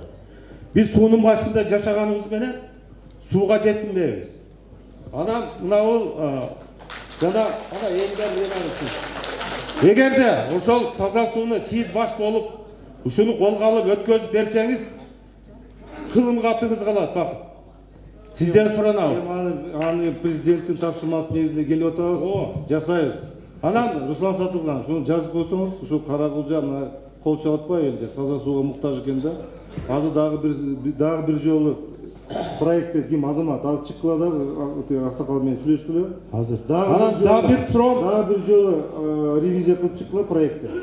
Ал чынында насос коюп, анан кийин суунун астында, жердин астында суу запасы жок болсо, эртең эле насос иштебей калат да. Чыгыңыз бул жака, бери. Ошол сиз да келдиңиз эле мурдагы жылы. Зулуш деген акам да келди. Анан мен ушул жерде туруп да ошондо суроо бердим эле. Суу, анан кийин бир ошол дыйкан чарбалар тууралуу. Анан жолду дедик эле, жол Азамат жол башталды, бизде 3 километрди кылып атышат. Эми бактыга мен ошо мурдагы жылы кайрада курултайга барып дагы айттым ошол жерде. Жанагы барсаңыз мен картошка кууруп берем деген делегатмын. Анан былтыр дагы бардым. Ушу негедир ошол бизде баардык Совет районунда суу болот дагы. Ушу кичинекей бир Аккая айылында бир 4-5 миң жашаган немеде суу жок. Таза суубу? Таза суу. Жалаң эле Коктудан келген. Коктудан келгенди билесиз, элдер күл төгөт, бөлөк төгөт, тытып. Вообще да жалаң витаминный суулар ичет. Анан жалаң кыйкырыкчылар ошол Аккаяда. Бир дагы келип же биякка же айтпайт. Мен айтсам, бирөө айтат, декан чарбаны айтып койсом, сен ошо чөптөр бир жериңе кирип атабы, сен ишиң эмне дейт. Аккаянын декан чарбасын бөлүп алган. Ана аким акам да билет. Немеде да айттым ошону, курултайда да айттым, былтыр кагазын да таштадым. Зулушов акаме да лично келдим. Шаледан ошол бир Акимбаев деген бир аким, анан да бирөө тапшырды, өз арызы менен. Каргочкордун шалысын да айтсам, да бирөөлөр да звонок кылып атат. Сен канча келе жейсиң, биз сага жедиребиз деп баягы. Анан мен ошону баягында факты менен алып бардым эле, ошо Зулушов акам киришип ошол адамдарды жок кылды окшойт, мага звонок келбей калды Шаледан. Эми дыйкан чарбадан келип атат. Ушул дыйкан чарбаны бир карап туруп коюңчу. Мына немеден 95-жылдан бери эч нерсе төлөгөн эмес. Аты эмне дыйкан чарбанын? Экинчиден дыйкан чарба толтурат ака. Мен мына кагаздагы бар. Ой мына Карагочкор айыл өкмөтүнөнмүн. Анан бизге жаңы кадр келген, балким ушул кылат деп ойлоп атам, бирок ол дагы кандайдыр бир өкшөгөлүк кылып турабы же эми жүздөштүрүп атабы ол ишти дагы. Кийинки микрофонду көзгөрөчү. Урматтуу меймандар, рахмат. Ушунча алыстан келипсиздер. Чоңдор бизге келбей калды эле. Садыр Жапаровго баш болуп рахмат. Каракулжанын кабар алган эч ким болбой эле калган. Эми биз сөздүн ток этерин айталы. Мен эл деп сүйлөбөйм. Эме эл деп гана сүйлөйм. Мен бошо өзүм үчүн сүйлөбөйм. Мынандай. Бу жерде мына жолдош Кулдубай Дамир турат. Дамир бизге ылайыксыз аким өзү жаш бала экен, жакшы нерсе менен кетип калсын. Мен мынандай төмөнкү факт менен эл алдында айтайын. Мына маңдайында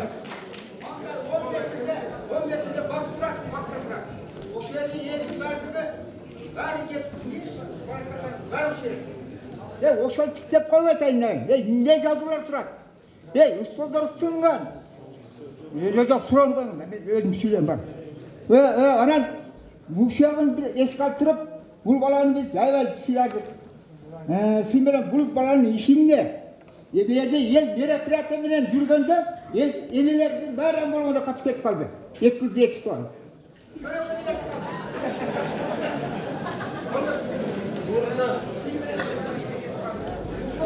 Siz мындай ким аксакал, атыңыз ким? Атыңыз ким?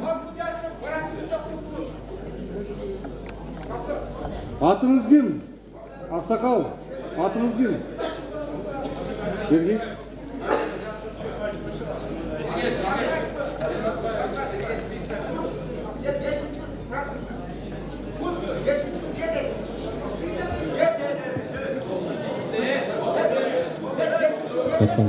Эме кылгыла, сиз өтүп бериңиз. Жигит, качып тур. Микрофон жандырма болчу. Ушуга тийишпейт, аким ушу. Ергешика. Астан раска сөзүмө жооп. Мени угуп коюңузчу.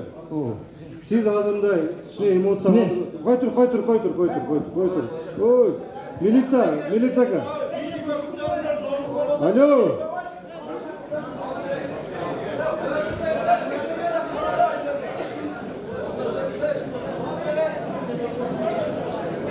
Урматтуу калайка, мындай кылайлы. Эмоция калтырбай, жөн эле мындай усаңар мени. Жөн эле жалган сөз менен, жөн эле үстүртөн сөз менен сүйлөбөй, мында факты менен сүйлөгүлө. Эгерде акимдин үстүндө факты бар болсо белгиле. Факты бар болсо президентке дароо биз сунушун беребиз. Анан жөн эле эгерде бир жеке кызыкчылык менен эгерде бир маселеси чечилбей калса, анда кичине бир аз туура эмес болуп калат. Ошон үчүн факты менен сүйлөгүлө. 10 гектар деп жазып алдым мен. Бирок 10 гектар боюнча эмне экен? Мен түшүнбөй калдым. Ушу милиция алып кетип калды азыр. Мен түшүнбөй калдым. Азыр бул жерде чечиш керек эле азыр. 10 гектар жөнүндө айтылды, бирок түшүнбөй калдым. Эмне 10 гектар? Мен чыга албадым, же эмне алды, мен түшүнбөй калдым. Ошон үчүн сүйлөгөндө факты менен сүйлөгүлө. Дали. Ана аким сиз дагы жооп берип коюңуз, эгерде туура эмес сүйлөп аткан болсо. Айтыңыз. Эми бул жерден Бактыр Ергешевич айтыла турган сөз эмес. Эми Эрмекбаев Ергеш аканы эми баары эле таанып коюш керек. Мага чейин иштеген акимдер деле, мага чейин иштеген губернатордор деле жынан эле билесиздер да. Өткөндө келди, мен баламды ошо БЧУга зам директор кылып коюп берди. Эми аяка мен зам директор кылып коюп бере албайм да ал баласын. Аны эми өзүнүн билим берүү министрлигинин талаптары бар. Ага туура келеби, туура келбейби. Эми ошондо түшүндүрсөм, жанагындай эле келип эле күн сайын келип эле баламды койбой жатасың, сен пара күтүп атасың, сен тигиндей болуп кеттиң, мындай болуп кеттиң деп сөз болуп атат. Эми туугандар, мына сиздер менен 3 жыл иштешип жүрөм, бирөөңөргө жамандык кылган жокмун. Жалпы чуркасак дагы ушу бир Каракулжа көйгөйүн чечелик деп элдин жердин туура айтасың, бу жерде бир топ маселелерди көтөрүп атасың. Аны туура айтыш керек. Мына бу жерде министрликтердин өкүлдөрү турат, Бактыр Ергешев өзү катышып атат, ыйгарым мукты өкүлү бар. Анын баарын жашырбашыбыз керек. Ошо аркылуу мына сиздер менен чоң иштердин баарын бүтүрүп атабыз. Эми Ергешев боюнча өзүм сөзүмдү айттым. Рахмат. Биринчи микрофон жандырып Саламатсыздарбы, урматтуу чогулуштун катышуучулары. Бактыр Ергешев бизде Ойтал айыл өкмөтүндө көйгөйлүү маселе мектеп планы жок курулган арабтардын келүүсү менен курулду эле Көңдүк айыл өкмөтүндө. Көңдүк айылында. ушуда пайдаланууга берилбей азыр жакында окуучулар авариялы состоянияда турган мектепке барууга туура келип атат да. Шуну бир көз кырыңызга салып берсеңиздер. Анан дагы бир маселе, Ойтал айылында сай участкасы бар да. Жаш балдарга үй салуу боюнча жер жок. Сиз айткандай суга аттанан тегиз жерлер берилбей деп. Ушундай каксоо жерди бизди ошо жаштарга ушу келечекке үй уже уруксатсыз деле толуп калды ал сай. Салынып.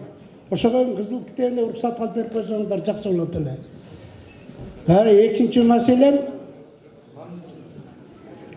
маселе. Менин бир тууган карындашым өтүп кеткен да. Ошо врачтардын салакылын негизинде сурогу өтүп кеткен дары менен уколдоп кайтыш болуп калды жарым сааттын ичинде.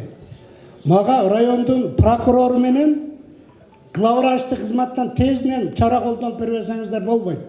Себеби бул эмоция менен айтсам кечирип коюң, мына главврач кәлдирлигин көрсөттү да.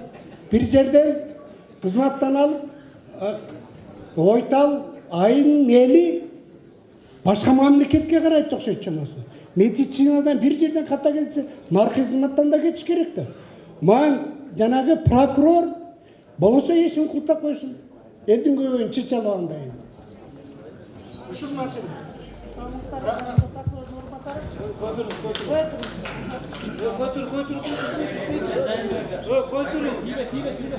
Угуп алыңыз, башкы прокурор орун басары сүйлөп алсын. Угуп алыңыз сөздү. Саламатсыздарбы, башкы прокурордун орун басары Нуркан Нургазиевна, сиздин арызыңызды башкы прокуратурага алып кетебиз. Бүгүн арызыңызды жазып бериңиз. Биз аны автоматтык түрдө бүгүнкү күн менен каттап карап жооп беребиз. Мен түшүндүм, сиздики түшүндүм. Баягы башка кызматтан экинчи кызматка эле которуп коюп атасыз. Прокурор чабанды катачар. Аны карайбыз алдыра. Тиги мектеп боюнча жөтөтүбү? Мурат Эргешевич, бул жерде ошо Көндүк айылында негиз араб фондунан мектеп салынган экен.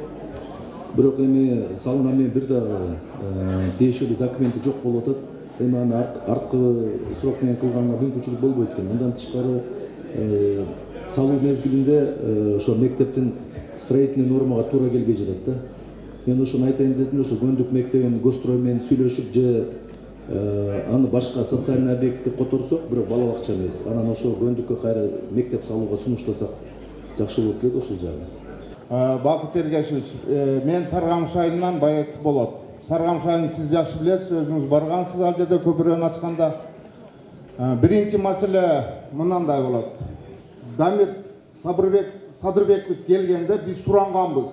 Биздин айылга жол жок деп, асфальт жол. Ошонун негизинде 2023 жылы кабинеттер министрлигине кол коюлуп, титульный листке өткөн. 2023 жылдын эсебинен Саргамыш айылына жана Алайкы жолуна 10 километр жол, ошонун 3 километр Саргамыш айылына деп өткөн да. Бул кишинин прямой жардамы менен, элдин жүгүргөнү менен. Бирок азыр 24-жыл болуп турат. Былтыр шагыл төгүлгөн боюнча алып кетти. Финансы министрлиги кол коюлган акча бөлүнсүн деп ал кагазды да көрдүк. По факту эле сүйлөйлү, мындай ачыкча сөздүн кереги жок. Иш кылган адамдар жана кылбай жаткан. Бул жактан эми министрлер кабинетинин төрагасынын колу коюлган иш кагаздары аткарылбай жатат. Ачык эле сөз. Ал жагын сиздер териштиресиздер. Экинчи вопрос, сразу эле неметен таза суу боюнча жанагы Абдрахман ака жакшы айтып кетти. 1-майда чоң булак бар. Ошонун суусун берсе, 1-май Каракулжа, Биймырза, Саргамыш айылдар тоң суу менен камсыз болот. Анан ар бир эле жерге скважина кыла берсин кереги жок. Бизде Саргамыш бекер суу ичебиз. Бир иштеп чыгарып берген, бирок биздин суу ичкенге жараксыз болуп жатат. pH көрсөткүчү 200'ü көрсөтүп атат. Өзү 40'ка чейин эле пайдаланыш керек эле. Ушул маселени да карап коюңуз. Үчүнчү маселе мына айыл чарбасы боюнча. Азыр мен сизден сурайм, сиз сразу мага цифраны бересиз. Айыл чарбасы боюнча банктар аркылуу мынанча миллион сом акча каралды деп. Туура, аны 6%дан берип атасыздар. Өкмөт министрликте карап атасыздар. Бирок ошол келген акча толугу менен айыл чарбасына иштелип атабы? Biz surasak bank aytады, бұл банктык тайна сыр biz айтпайбыз дедигер. А бирок жашоодо айыл чарбасы кичине өнүгүп, сдвигдеп, кыймыл болуш керек эле да, бизде болбой жатат. Алса 2-3 адам кредитти алат, элге жок.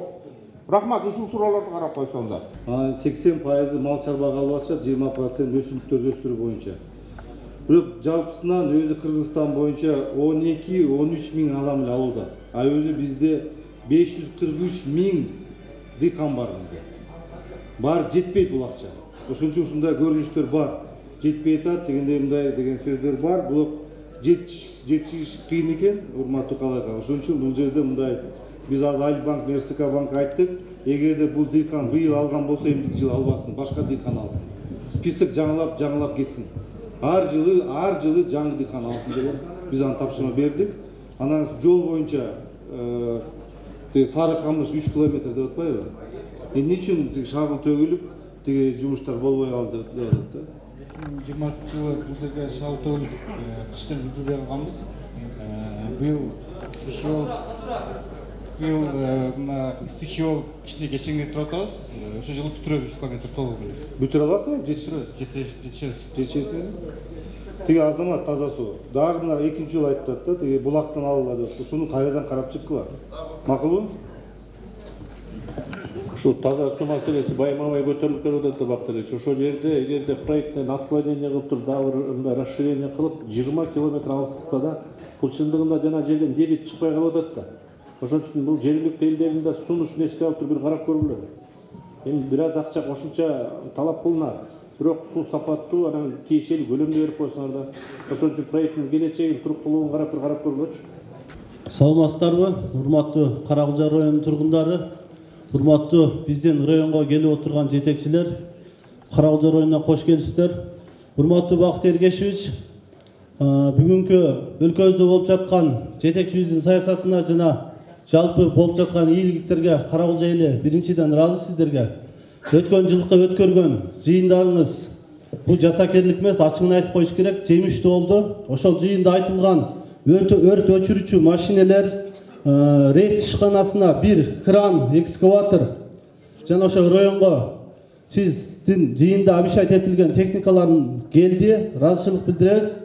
Анан өткөндө эл менен жолукканда губернаторубуздагы бир Каракылжа айыл аймагына мусор машинеси жана бир чакан экскаватор обещать эттиле. Алдагы буюрса келип калат деген үмүттөбүз, жакында келет деп атат. Ыраазычылык билдиребиз. Экинчи суроом бул көйгөйлүү маселе. Жана жолго толуктоо киргизип коюн, Саргамыш айылы жана 3 чакырым жол боюнча. Bundan 2 жыл мурда ошол Осо Авангард жеке компаниясы Минтранстын келишими менен утуп алып жасайбыз деген бүгүнкү күнгө чейин токтоп турат да. 30 жыл Саргамыш айылы аябай кубанып күттү эле да ушунучу. Ишке ашканда Минтрансқа титулга киргенде аябай сүйүндүк эле.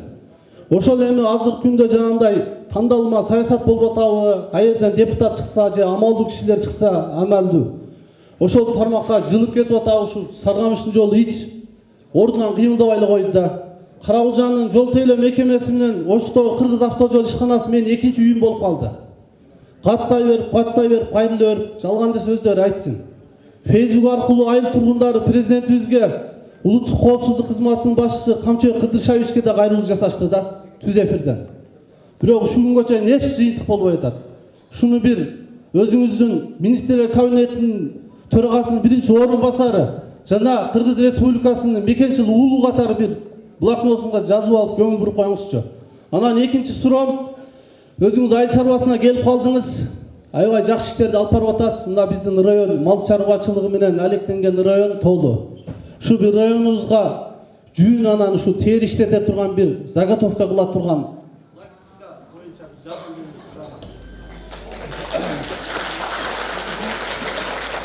жол боюнча дагы кайрадан көтөрүлдү. Быйыл бүч керек 3 километр. Ким өмүр атын бүч керек. Эртең кийинки жыл келгенде сынады, сен бул жерде камап коюшат бул жерде жолду.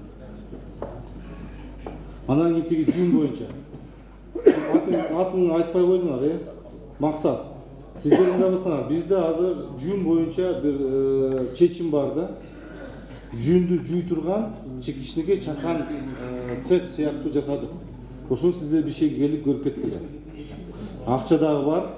Райондун фонд аркылуу жасайбыз. Ал жерде жин тута турган, жүүндү жуй турган жана одеяло төшөк тиге турган станок койдук.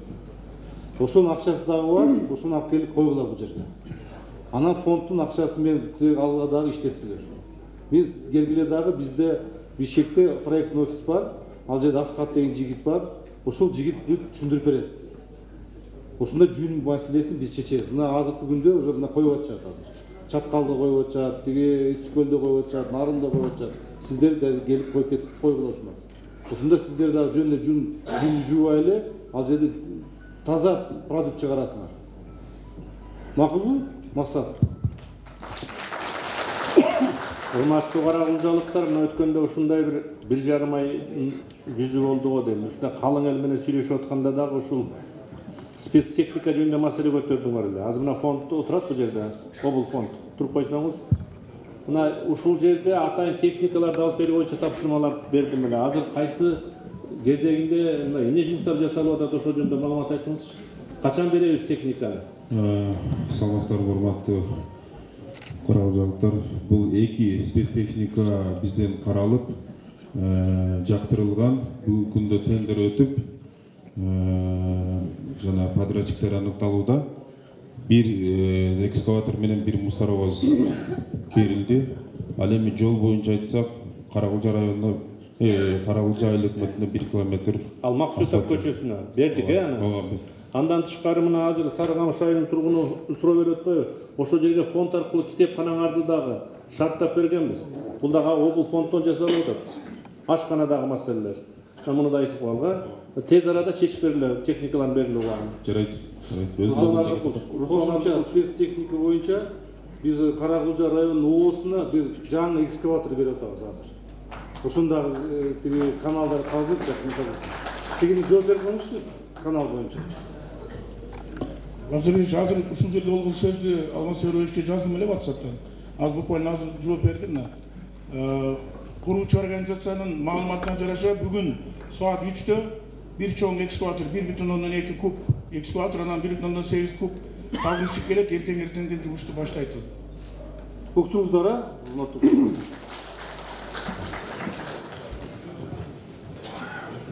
Экинчи микрофон жандырып бериле.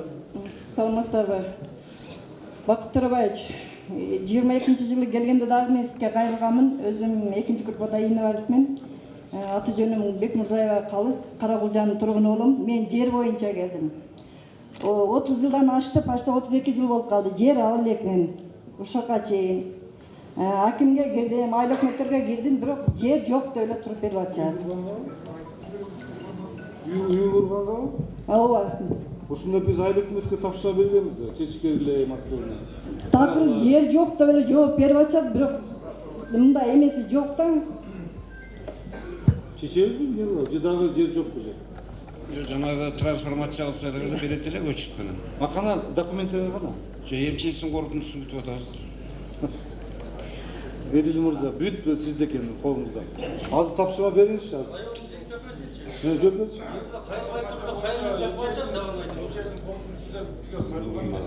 Эмне алдап атасыз? Мына азайтып атпайбы? Кайрылуу келген эмес деп атпайбы? Мониторинг группа келип кетпедиби, ким Азиз? Мониторинг группа келип жеринде барып 2 күн иштешти го. Иштеп бардык кагаздарын алып кеткен, ошолордун корутундусун күтүп атабыз.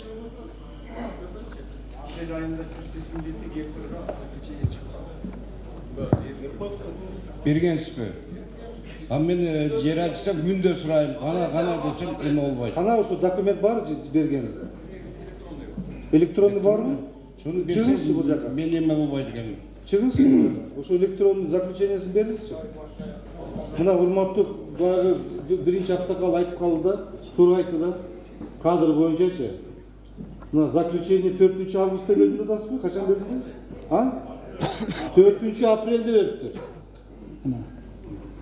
Начальник отдела МЧС, кошо чыгыңызчы.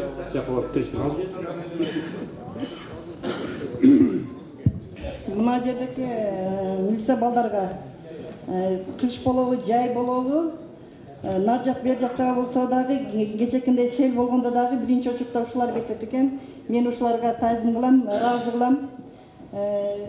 Калоо тилегим жакшы булардын мененчи. Эмне десем, буларга эч мындай сөзүм деле жок айтканга. Рахмат буларгачы. Рахмат. Милиция жакшы иштеп Саламатсыздарбы? Мен Каракулжа айыл өкмөтүнүн тургунумун. Мен бир ушу элдин көйгөйү бар. Мынау үрөнчүлүк чарба дегендерди эгер техникасы болбосо, шайманы болбосо, өзүн өзү эптей албай атса, сиздер республикадан жерди берип коет экенсиздер, же onu техникасын бар жок экенин, эмне менен орот, эмне менен жыйнайт, onu түшүнүк жок экен.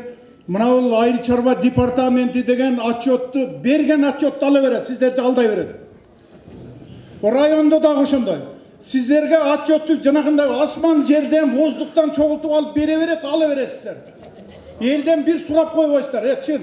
Же буларга үрөнчүлүк чарбаны уюштуруш керек.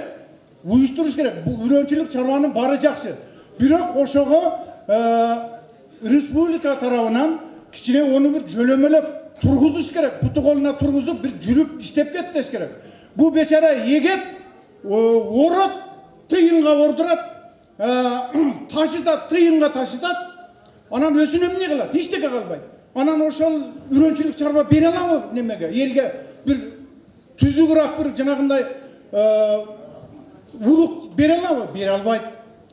Ошондуктан айыл чарбасына дагы бир экинчи немем, айыл чарба мына айыл өкмөттөргө керек болсо же райондук деңгээлде централизованный жанагындай техника боюнча жардам берип, же бир сервис уюштурасыздар, ошону уюштуруп беришиңиздер керек экен.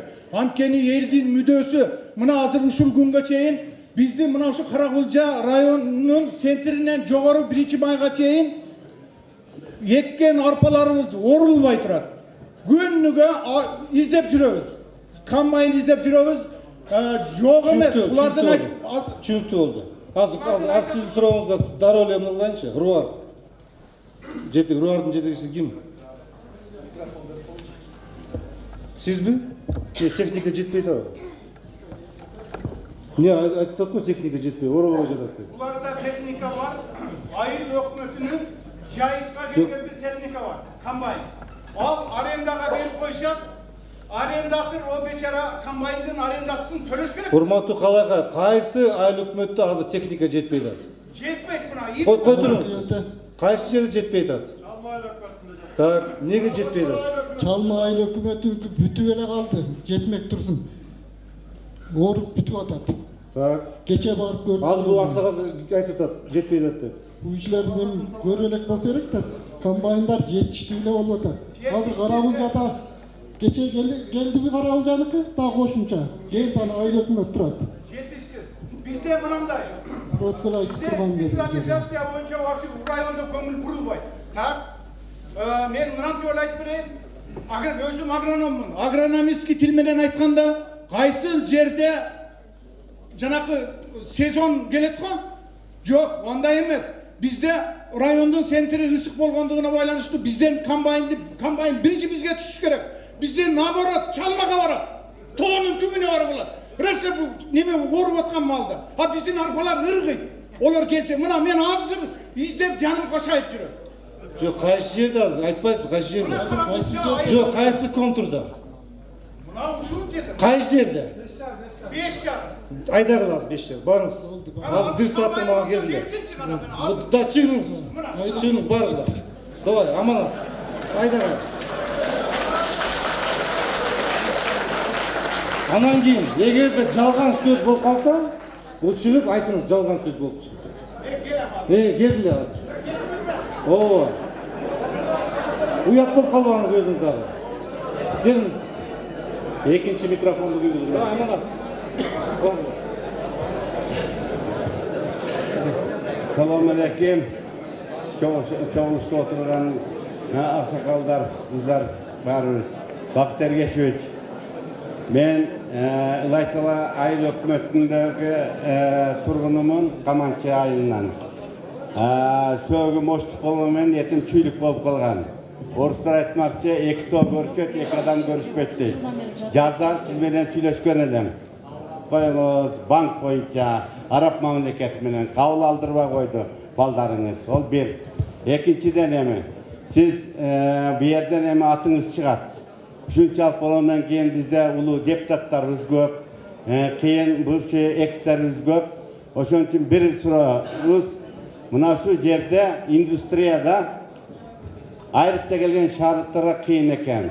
Автовокзалыбыз ошо начар экен, гостиницабыз жок экен. Абдраимов мындай проект чийдирди. Шуну курдурганга местный элдер каршы болуп атат. Ушуну бир ишке ашырып бериңиз. Мына проектинен бери бар. Өлчөттүк зор көзмөткен. Абдраимов Жарасул министерство индустрияда. Бул биринчиси. Ушуну бир көзгө алып, биздин мына карагылжалык кыйынлыктарга бир кыйын болуп айтыңызчы. Силердин гостиницаңарды, автовокзалыңарды мен оңдоп бердим деп эле айтканга болуңуз. Автовокзал куруу боюнча, отелдер куруу боюнча биз макулбуз. Каршы эмеспиз. Бирок ал Жарасул Осмонович ал автовокзал кура албайт, ачык айтып коеюн. Ал кура албайт, анда акча жок азыр. Мен аны билем. Эгерде ким жеке бул жерде ишкер болсо, ошол проектти алып, отель болобу, же автовокзал болобу, же акимчилик өзү демилге көтөрөбү, биз колдоп берели. Анткени биз ар бир азыр райондо автовокзалдарды кайрадан оңдоп, кайра жандандырып, мына иштерди жүргүзүп атабыз, урматтуу коллегалар. Мына вокзал боюнча Бакыт Эргешев буга чейин дагы ушу жергиликтүү бийлик демилге көтөргөн. Ушу вокзалдын ичиндеги тейлөө сапаты төмөндөп бараткандан ушу муниципалдык менчикке бергилечи, биз сала турган каражат бар дегенде, ошол жерде дагы ары кайчы пикир болуп, азыр ошо индустриянын балансында туруп атат. Бирок проект бизге сунуштагыла тездегиле деген тапшырма түшкөн жетекчиликтен. Бирок ушу проект менен кичине кечеңдеп атат ушу индустрия. Ошон үчүн тездетишибиз керек. Болбосо муниципалга берсе, биз каражат бөлүп, иретке келтирип койгонго кудуретибиз жетет эле. Кыргыз индустриянын балансындабы азыр? Ооба. Анда силерге берелик анда. Жасагыла сиздер анда. Бизге алып берсеңер, мына бизде проект жасап, аны тездетебиз. Мен билем бу кыргыз индустриянын азыр акыбалын. Мен беребиз сиздерге, жазгыла ушул маселени. Мен жер маселеси боюнча келгенмин. Үйдө жалаң группадагы адамдар барбыз, экинчи группа инвалид. Менен башкасы тамга тааныбайт, жаза албайт, окуган эмес. Анан кийин тоголок жетимдер бар, атасы жок жетимдер бар. Атасы жок жетимдерге пенсия чегерилбейт. Жүгүрөр чарчадым, айыл өкмөт, ош акыйкатчыларга чейин бардым, эч кандай жыйынтык жок. Себеби апасы турмушка чыгып кетип калган, бул балдар 1 жашында 6 айында калган. Атасы өтүп кеткен, мен да жолдошум өтүп кеткен. Жер тилке берсеңиздер, тоголок мен майли, мен балдарым чоңойсо үй-жай кылып алат. Жок дегенде тоголок жетимдер менен атасы жок жетимдерге жер тилке берсеңиздер, ошону ыйлап-сыктап бир үй салып алсак. 30 жылдан бери мен айыл өкмөткө арыз менен кайрылам, эч кандай бир жер тилке жок. Мага ушуну эме кылып берсеңиздер, өтө ушундай. Азыр бир үйдө 16 адам турабыз. Бардык базада. Кыйналып кетип, балдарым үйлөнө турган состоянияда, чоңузун 24-кө чыкты. Анан кийинкиси 22-ке. Аларды берейин десем, үйдө бардыгы тыгылып турат. Биз аны каяка беребиз азыр? Жардам беребиз азыр. Прокурор текшерип чыксынчы. Жардам беребиз, прокурор. Арызданымыз сегерде айткан сөздөрүндө негиз болсо, анда мыйзамдуу чечим кабыл алышыбыз керек. Урматтуу Бакыт Эргешевич, урматтуу президенттин Ош областына өкүлчүлүгү. Өткөндө чогулушта бердим эле, бирок жана канаттандырарлык жооп алдык, эми аны коюп атабыз. Биринчи маселе, Саргамыш айылында 320 түтүн, 700 жакын кожолук бар. Жери жок жаш балдар үйлөнгөн, 2-ден 3-төн балалуу. Таза сууну айтылды. Эми садигибиз жок. Садигибиз 91-жылы курулган 2 этаж аксакалдардын чайканасын бергенбиз, садик кылып. Азыр абайын состоянияда эмчиси отурса керек, коркунду бербей койгон. Айылга балдарды киргизгенге мүмкүн эмес. Бул бир. Экинчи маселе, жер боюнча Sarıkamış ayında özü fondunun yerleri var. Suat yer, kayrak yer деген. Hükümet barın bilet. Bирок жер ушунга чейин чечилбей атат.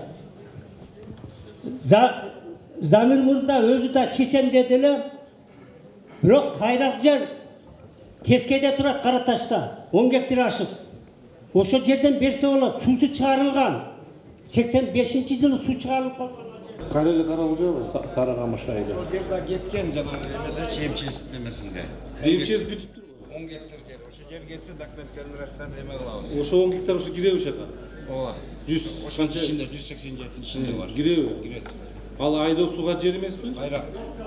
Кайрак. Сиздер азыр мына Эркайым бул жерге келди да азыр. Бүт мыйзамдардын баарын билет. Азыр ушул Эркайым менен дагы жакшылап тактап алгыла. Хорошо. Анан кийин болбогон жерден биздер бир үтүр, бир цифра, бир тиги тамга туура эмес келип калыптыр, ушу мен кайтарды деген сөздү келтирбегиле. Азыр ушунун баарын ине-жийини тактап койгула.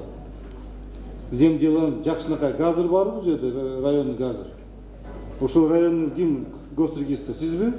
Ошону земделаны даярдап атканда жакшылап карабайсыңар. Азыр 180 мына канча деген эл сурап атат ал жерде. Жакшылап карагыла, токтом дал келсин, бүт бар координаторлор, контурлар бар туура келсин. Макулбу? Жакшылап карагыла. Birinci mikrofondu жаныбар. Сурооңузду беребиз. Саламатсыздарбы? Кыргыз Республикасынын башкы прокурору Асан Алиевке. Мен Каракулжа айылынын Бекмамет көчөсүнүн 7-үйүнүн жашоочусу Абазова Арзүбү сиздерге арыз менен кайрылуунун себеби чөмөлдөгүчө. Мага 1995-жылы эски архивден имарат номер 220 токтомунун негизинде 2 бөлмөлүү 35-50 чарчы метр квадрат үй ордери менен берилген. Райондук администрациясынын мурдагы аппараты башчысы Пирим Дыйканов, мурдагы колхоздун ишканасынын жетекчиси Бекташ Суранбаев экөө жалган документтердин негизинде менин үйүмдү бир бөлмөсүн Каралаева Элмирага жеке токтом чыгарып берген. Мен билбей аны жүрө берипмин. Муну качан гана Жолдошбаева Майраш менин үйүмдүн бир бөлмөсүнүн дубалын бузуп кирип жашап алгандан кийин анан билип атам муну.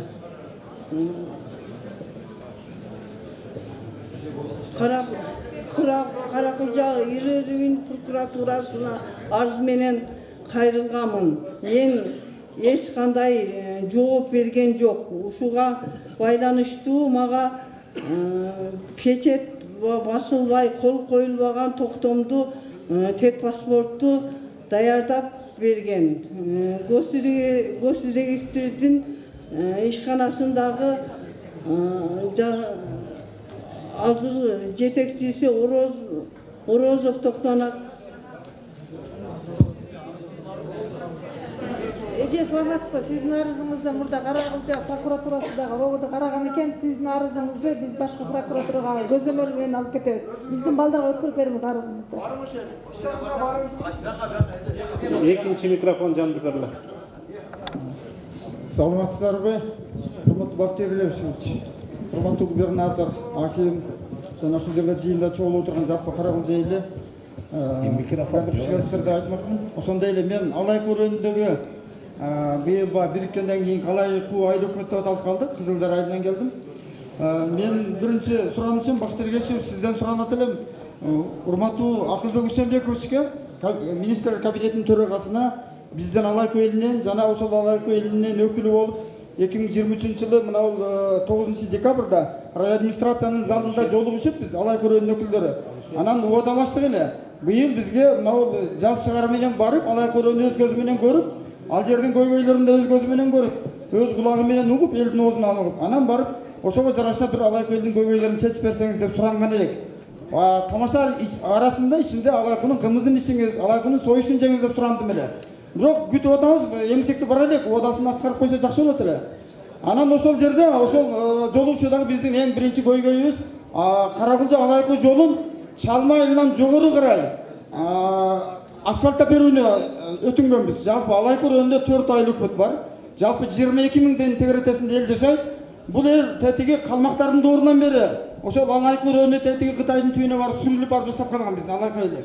Эми ошон үчүн биз азыр ушунга чейин күнөөкөр болуп, ушунга чейин таш жолдо, тешилген чыртык жолдо, айласыз жолдо.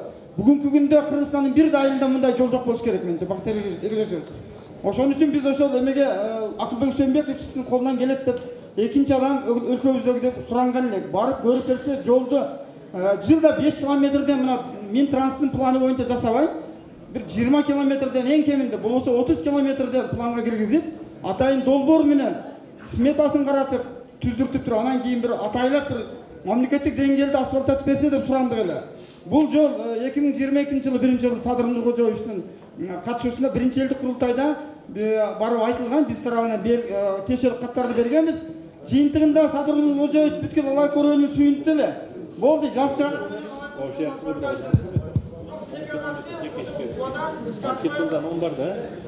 Экинчи маселе, мындан 2014-жылы, мындан 10 жыл мурда болуп калабы ошондо. Биздин Кызылдар деген айыл өкмөтүнүн аймагында 600 гектар жер суарма, эгер сайыз мезгилинде суу ичип жүргөн жер бар болчу. Бирок ал эми сайыз талкалангандан баардыгы жоголгон. Азыркы күндө 2014-жылы бул жерден атайын долбоор менен 60 миллион сомдук каражат бөлүнүп мамлекеттен. Бирок бул каражат максатсыз сарпталганбы, кандай болгон иши кылып бул иш токтоп калган. Азыркы күндө элдин байгы суарма жери жок. Чөптү мындай кайрак жылдарда, кургаксыз жылдарда мына өзгөндөн Каракулжадан Оштон ташып, эл кыйналып аткан мезгилде ошол каналдарды, токтоп калган каналдарды териштирип, аягына чыгарып, кайра колдонууга иштетип берсеңиздер. Эл жалпы элдин өтүнүчү ушул. Канал боюнча укпай калдыңыз окшойт сиз. Маалымат. Жок, укпадым. Эртең мына да айтсаңыз. Сиз атайын сизге ушул боюнча деп атабыз. Канал боюнча. Алайкыдагы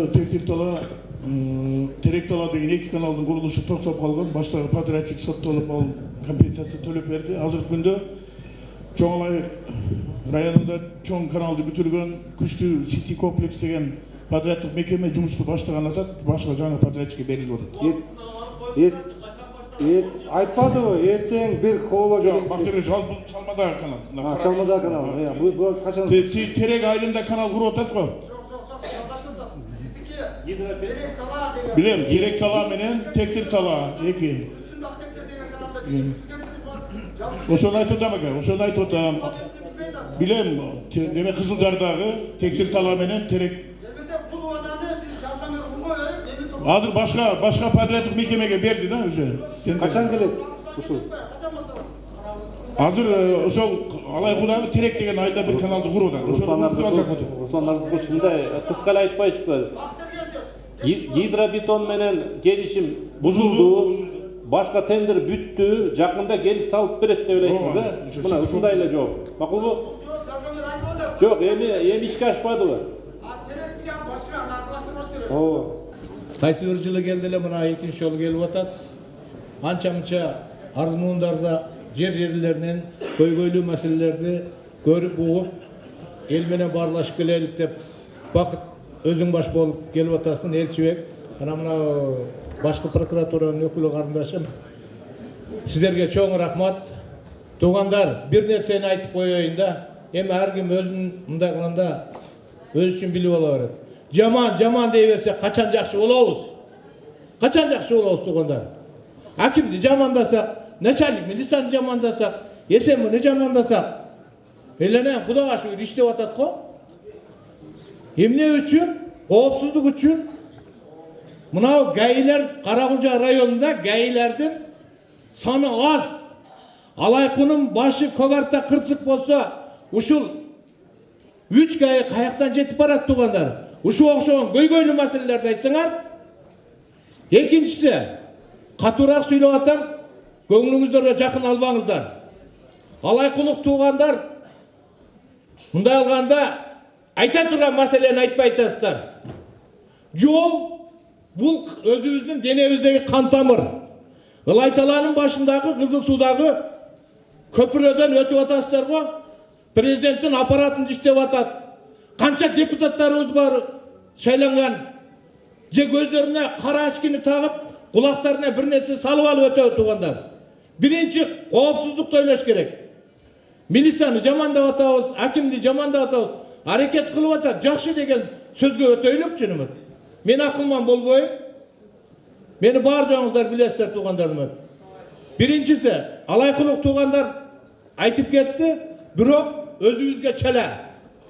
Чубактын кунундай чуулган Ош гидробетон строй компаниясы ишканасы 2017 жылы тендерге катышып 5 областтан утуп алган ирригация боюнча канал, насос, арык, лоток и прочие другие дегендей.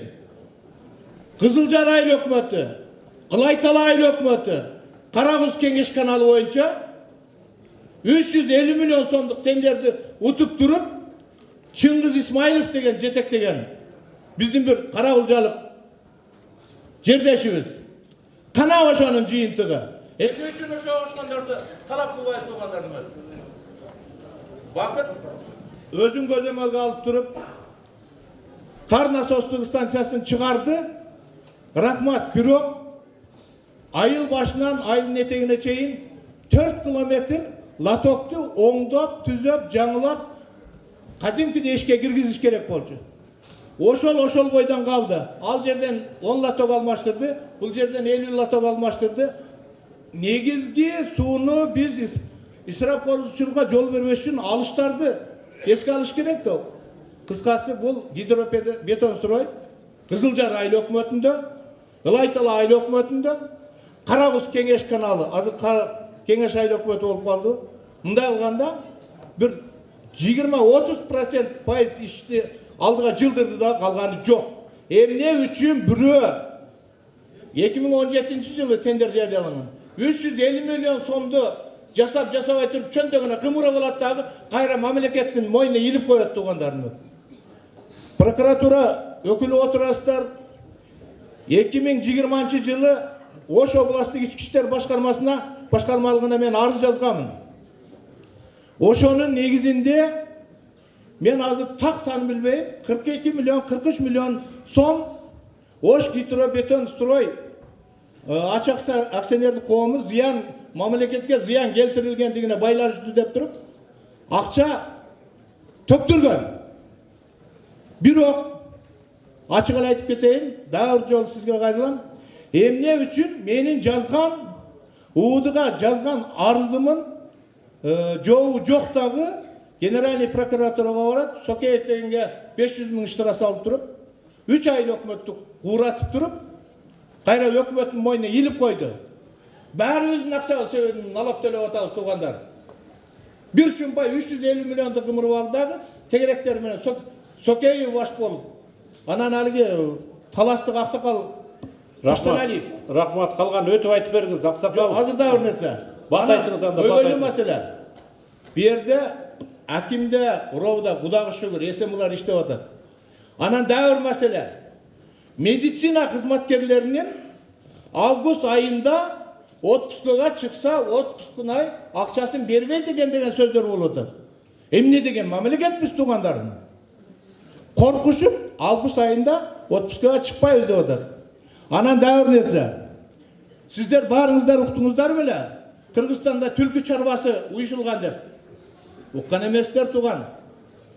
Мынабул Таштарата аймагында Акын Токтосаровдун өкүл баласы бирөө түлкү чарбасын уюштуруп туруп, Ылай Тала айыл өкмөтүнүн бир канча гектар жерлерин алып койгон. Түлкү чарбасынын бизге эмне пайдасы бар? Ошол жерде карапайым элдер кичине чөбөрө болсо дагы жакшы болот болчу тугандарым.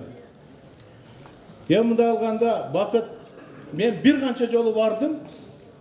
Эч кабылдамаңа туш боло албадым. Барсаң эле дежурныйлар Астанадан узатып коет. Келиңиздер, эмне көйгөй, эмне маселе менен келдиңиздер деп жаш балдарды нарындык бала экен, чүйлүк бала экен, оштук балдар экен. Бирөө жакшылыгын айткансын, мен сизге күйөө бола болом дейт. Сиз bunday пейлиңиз менен келсеңиз, бул гидробетон стройдун маселеси чечилген эмес, чечилбей тагы дейт. Мына бизде иштеп аткан кадрлар, азыр мына жерде көрүп атабыз го. Союз мезгилинде кадры решает все деген чоң сөз бар эле туугандар. Рахмат. Рахмат. Саламатсыздарбы, жыйындын катышуучулары, саламатсызбы, Бакыт Эргешевич, Сарыбулак айыл өкмөтүнө караштуу Сарыөңгө айылынын тургуну Машрапов Дастанбек Абакирович. Мамлекет тарабынан билим берүүгө, мектепке, бала бакчаларга, социалдык объектилерге көңүл бурулуп атканы билинип турат, сезилип турат эл тарабынан. Бирок биздин айылда айыл түптөлгөндөн бери, Сарыөңгө айыл түптөлгөндөн бери бала бакчага муктаж болуп келатабыз. Бала бакчабыз жок.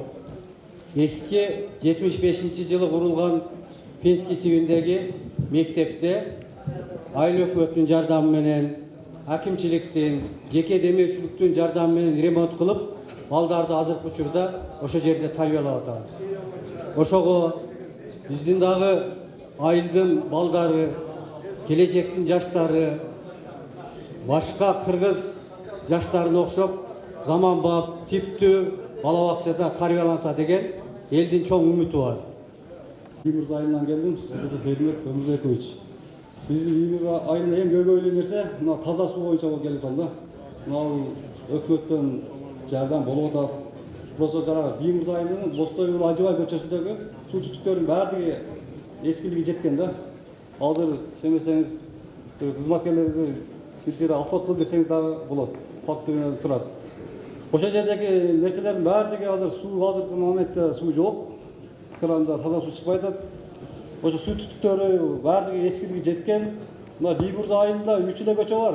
1 километр 800 3 көчөнү бириктиргенде бир 5 километрге жетпеген көчө узундук бар да, жолдун узундугучу. Ошону жаңы суу түтүктөргө алмаштырып берсеңиздер жакшы болот. Ошо планда барбы же жокпу азыр? Бул моментте Биймырза айылынын таза суусу. Мына биздин актив дагы жакшы билет, өкмөтүбүз аны жакшы билет. Буга жардам болуп атат, рахмат. Ал биздин баланста эмес, ал тиги айыл өкмөттүн балансында болсо керек. Бакыт Эргешевич, эми жалпы айтсак, мына Каракулжа айылы негизи суу түтүктөрү илгерки союз мезгилинде 60-70-жылдар салынган экен да жалпысынан. Азыр эми ошонун четинен мына айыл өкмөттүн тарабынан ошондой эле проекттер менен эле иш алып барып атабыз. Азыр мына өзүңүздөр билесиз, стадиондун ылдый жагында ошо райондук фонд менен айыл өкмөттүн бюджетинен жана облустук өнүктүрүү фондунан акча каражаты бөлүнүп туруп, скважина курулуп, мына Каракулжанын ылдый больницасына 4 көчөгө берилип атат. Эми четинен биз чечип келе атабыз. Эми кандай биз чоң каражат болсо, аны республика тараптан дагы ошо департамент таза суу менен иш алып барып атабыз. Бакыт Эргешевич. Азыр сиз ошо Каракулжанын айылы боюнча барбы маалымат сизде? Жокпу? Каракулжа боюнча сиздер Биймырза айылын айтып койсунчу, планда барбы жокпу? Саламатсызбы? Биймырза айылында негизи 2008-жылы АБР аркылуу салынган системачы. Эксплуатация жок болгондуктан суу түтүктөрү бүгүнкү күндө абалы жаман. Негизи 12 айылда Каракулжа боюнча суу жетишсиз, 12 айылда. Анан бизде ЕФСР аркылуу бир проект бар, экинчи фазасына деп атат. Экинчи фазасына ошо Каракулжа районун киргизип атабыз. Тизмегечи киргизип экинчи фаза. Биринчи фазасы 2028-жылы. 2028-жылы башталат ал экинчи фаза. Ого же мен сиз менен аз байланышайын, башка жол жоболор, республикалык бюджеттен маалыматыңыз барбы? Жанагы Биймырза айылында скважина курулган маалыматыңыз бар жокпу? Скважиналар боюнча эски курулган скважиналар боюнча бар. Аерде жаңы курулган маалыматыңыз барбы жокпу? Ошо дебет жок, суу жок аердечи. Аны билебиз. Азыр проектный НТТ институт менен сүйлөштүм. Буюрса бул чогуш бүткөндөн кийин мен НТ проект менен 1-майдагы өткөрө турган суу жанагы башка сайдан. Такташыңыз. Жо такташайлы макул. Бул жака чыксаңыз. Өтүп бул жака чыксаңыз. Микрофонду ачып жибербейм. Биринчи микрофон жанып жибермечи. Assalamu alaikum, урматтуу жыйындын катышуучулары. Мен Каракочкор айыл өкмөтү Толтоев Кадыр Мамат Шариповичмин. Менин айтарым мына Каракулжа дарыясы, урматтуу аким. Сиз убада бердиңиз эле дамба кылабыз деп. Ошо дамбаңыз качан курулат? Карагулжа менен Сарулак айылы коркунучтуу абалда турат. Биз кичинекей кезибизде 1,5 километр нары болчу. Шагылала беришип, азыр айылга зыян келтирип атат. Анча мынча үлүш жерлерибизди жана ППС жерлерибизди сел алып кетти. Ошону жооп берип койсоңуз. Мезгилде айыл өкмөт тарабынан проектлерин даярдалып атат. Мына МЧС менен башында сүйлөштүк. Мына 25-жылга буйруса киргизет. Эми айырге дамба куруш бир топ чоң экен, өзгөчө МЧС менен сүйлөшкөндө айырге дамбаны кымбат түшөт дейт. Азыркы мезгилде алдын алуу иштери боюнча СПЛ менен ошол жерге шпора куруп беребиз деп атат. Ошо Сиз мага так маалымат берип койсоңуз, качан башталат и канча километрде? 25-жылга киргизебиз МЧСке. 25-жыл киргизебиз. Андан кийин урматтуу мына министрлер Az bir МЧС план барбы жокпу 25-ке? Өкмөт толук берсин, проектилерин бүтсүн, 25-ке биз киргизебиз. Проектиңиздер барбы? Аны айыл өкмөт Жок, айыл өкмөт проекти жазылып атат азыр. Аерде 3-4 шпора коюш керек экен. Аны мына өзгөчө кырдаал министринин орун басары келип кеткен көргөн аерде. Түшүндүм. Андан кийин мына министрлер бар. Өзгөн Карагулжа жолу 34 километр. Ошону асфальт басылабы же басылбайбы? Транс министрлиги. Аябай зыян келтирип атат ошо.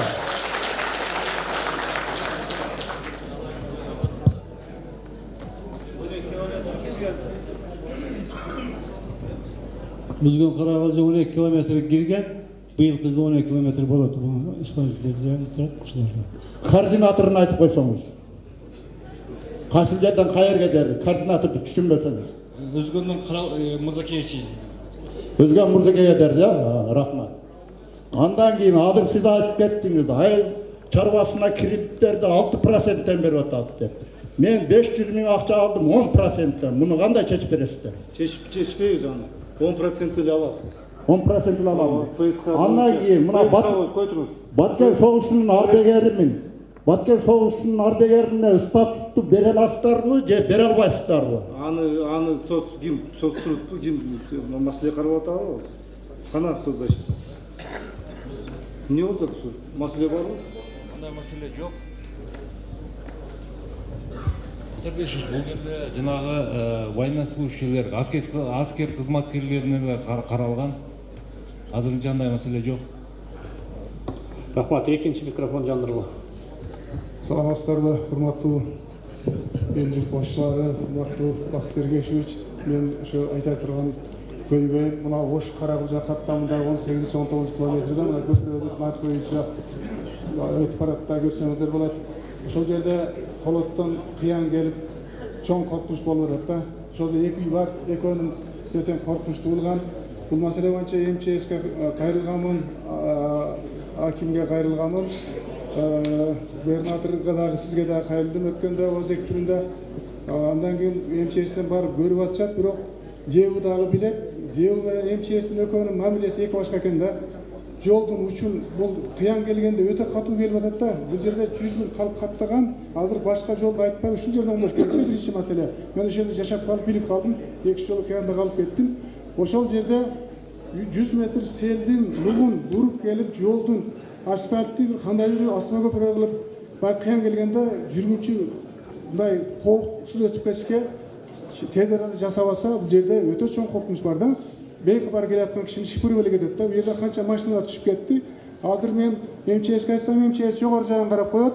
Мен биягын эле карайм дейт дагы. Айттым, мен бир республикада жашап аткандан кийин бир маселени чогуу чечип, карап, ушу маселени чечип койбой 100 миңдеген калктын ушу трассадан берсем, ушу маселе чечилбей келе жатат да. Ушуну тез арада чечип берсе, бул маселе өтө кооптуу. Мына айрымдарыңыздар билсеңиздер керек, күн жааган сайын калып калып атасыздар, туурабы? Ошол жерде Деунун бир жалгыз трактор барат дагы, ачат, болду, кайра эле ушул унутулуп калат. МЧСте бир дагы техника жок экен. МЧСтин техника менен камсыздасаңыздар, ушундай жүйөлүү нерселерге акча каражатын бөлүп, бул эми бардык маселеден өтө жогорку маселе муну. Ар бир мен өзүм башыман өтүп, ушул жерде жашап калган үчүн билип калдым, ушуну чечип берсеңиздер. Рахмат силерге. Рахмат. Саламатсыздарбы, урматтуу бүгүнкү жыйын катчылары. Бакыт Эргешевич, бул жер Мырзаке Карагулжа Алайкы жолунун 19-18 километр болуп эсептелет. Бул негизинен кооптуу участокта. Бир эле жеринен түшпөйт да, ушул Могу жараныбыздын ошол жерде үйү менен бизнеси бар, эме кафеси бар. Ошо эки кафеси менен үйүнүн эки тарабынан тең тегерен сел түшөт да. Быйылкы жылдын эсебинен 4-5 жолу түштү. Айыл өкмөттүн деңгээлинде жеп биргеликте ошол үй жагын дагы тазалап берди, жолду дагы качып чоң көйгөйдү жаратат да. Бул жер өзү негизи кооптуу эле участок да. Сел жааган, жамгыр жааган сайын сел түшөт, обязательно түшөт, түшпөй койбойт. Сөз түшөт. Анан бул жерди коргоп бергиле, СПЛМге киргизип, ошол жерди куруп атканда ким уруксат берди ага? Эгер ал жерде кооптуу болсо. Ошол уруксат ким берди? Ошо кафени курганы, үй курганы. Бирөө уруксат берди да, туурабы? Адамдар мындай кооптуу болгон эмесин айт. 2 жылдан бери ушундай болуп атат. Анан эми бул бизге кооптуу болгондо деле ушул жалпы жолго кооптуу да. Мен азыр жанагы өзү трактор менен тостуруп коюп атам. Эгерде онда тостурбаган болсо бул 100 метрге чейин шагы жайып ким Минтранс менен немче совместно чыгып, совместно бир решение кылбайсыңар. Эгерде ал жерде кооптуу, эгерде чынында bir карап бир план мероприятий иштеп чыкпайсың өкмөт немчесин чоң. Birinci mikrofondan ikinci mikrofon. Birden adam belirler şunu жыйынтыктайды да. Деңиздер. Биймырза айылынын тургуну болом. Апалай акен биздин атыбыздан бир 10 чакты адамдын атынан үлүш эме дыйкан чарба эме түзүп алып, биздин атыбыздан кой, жылкы, мал алган, эми азыр ошону кайрылып ала албай атабыз. Ошо үлүш жерди кайрып берсеңиздер жакшы болмок. Эл журт, мен Көңдүк айылынын тургуну Мурат Өмүлбекмин. Мен элдин атынан бир көйгөйүбүз бар. Көңдүктө жайдын күнү барсаң көрө турган жер, кыштын күнү барсаң өлө турган жер деген ошол жер. Ал жерде Каракулжа эмес, облустук деңгээлде лагерибиз бар. Заповедник Кулната деген заповедник бизде турат. Биздин 9 километр жолду 13-жылы Жээнбеков Сооронбай Шарипович премьер мезгилде кол коюп, ошол жол мамлекеттик жолго өткөрүп берген. Ушул күнгө чейин жолдун акыбалы мышыгыйлайт. Анан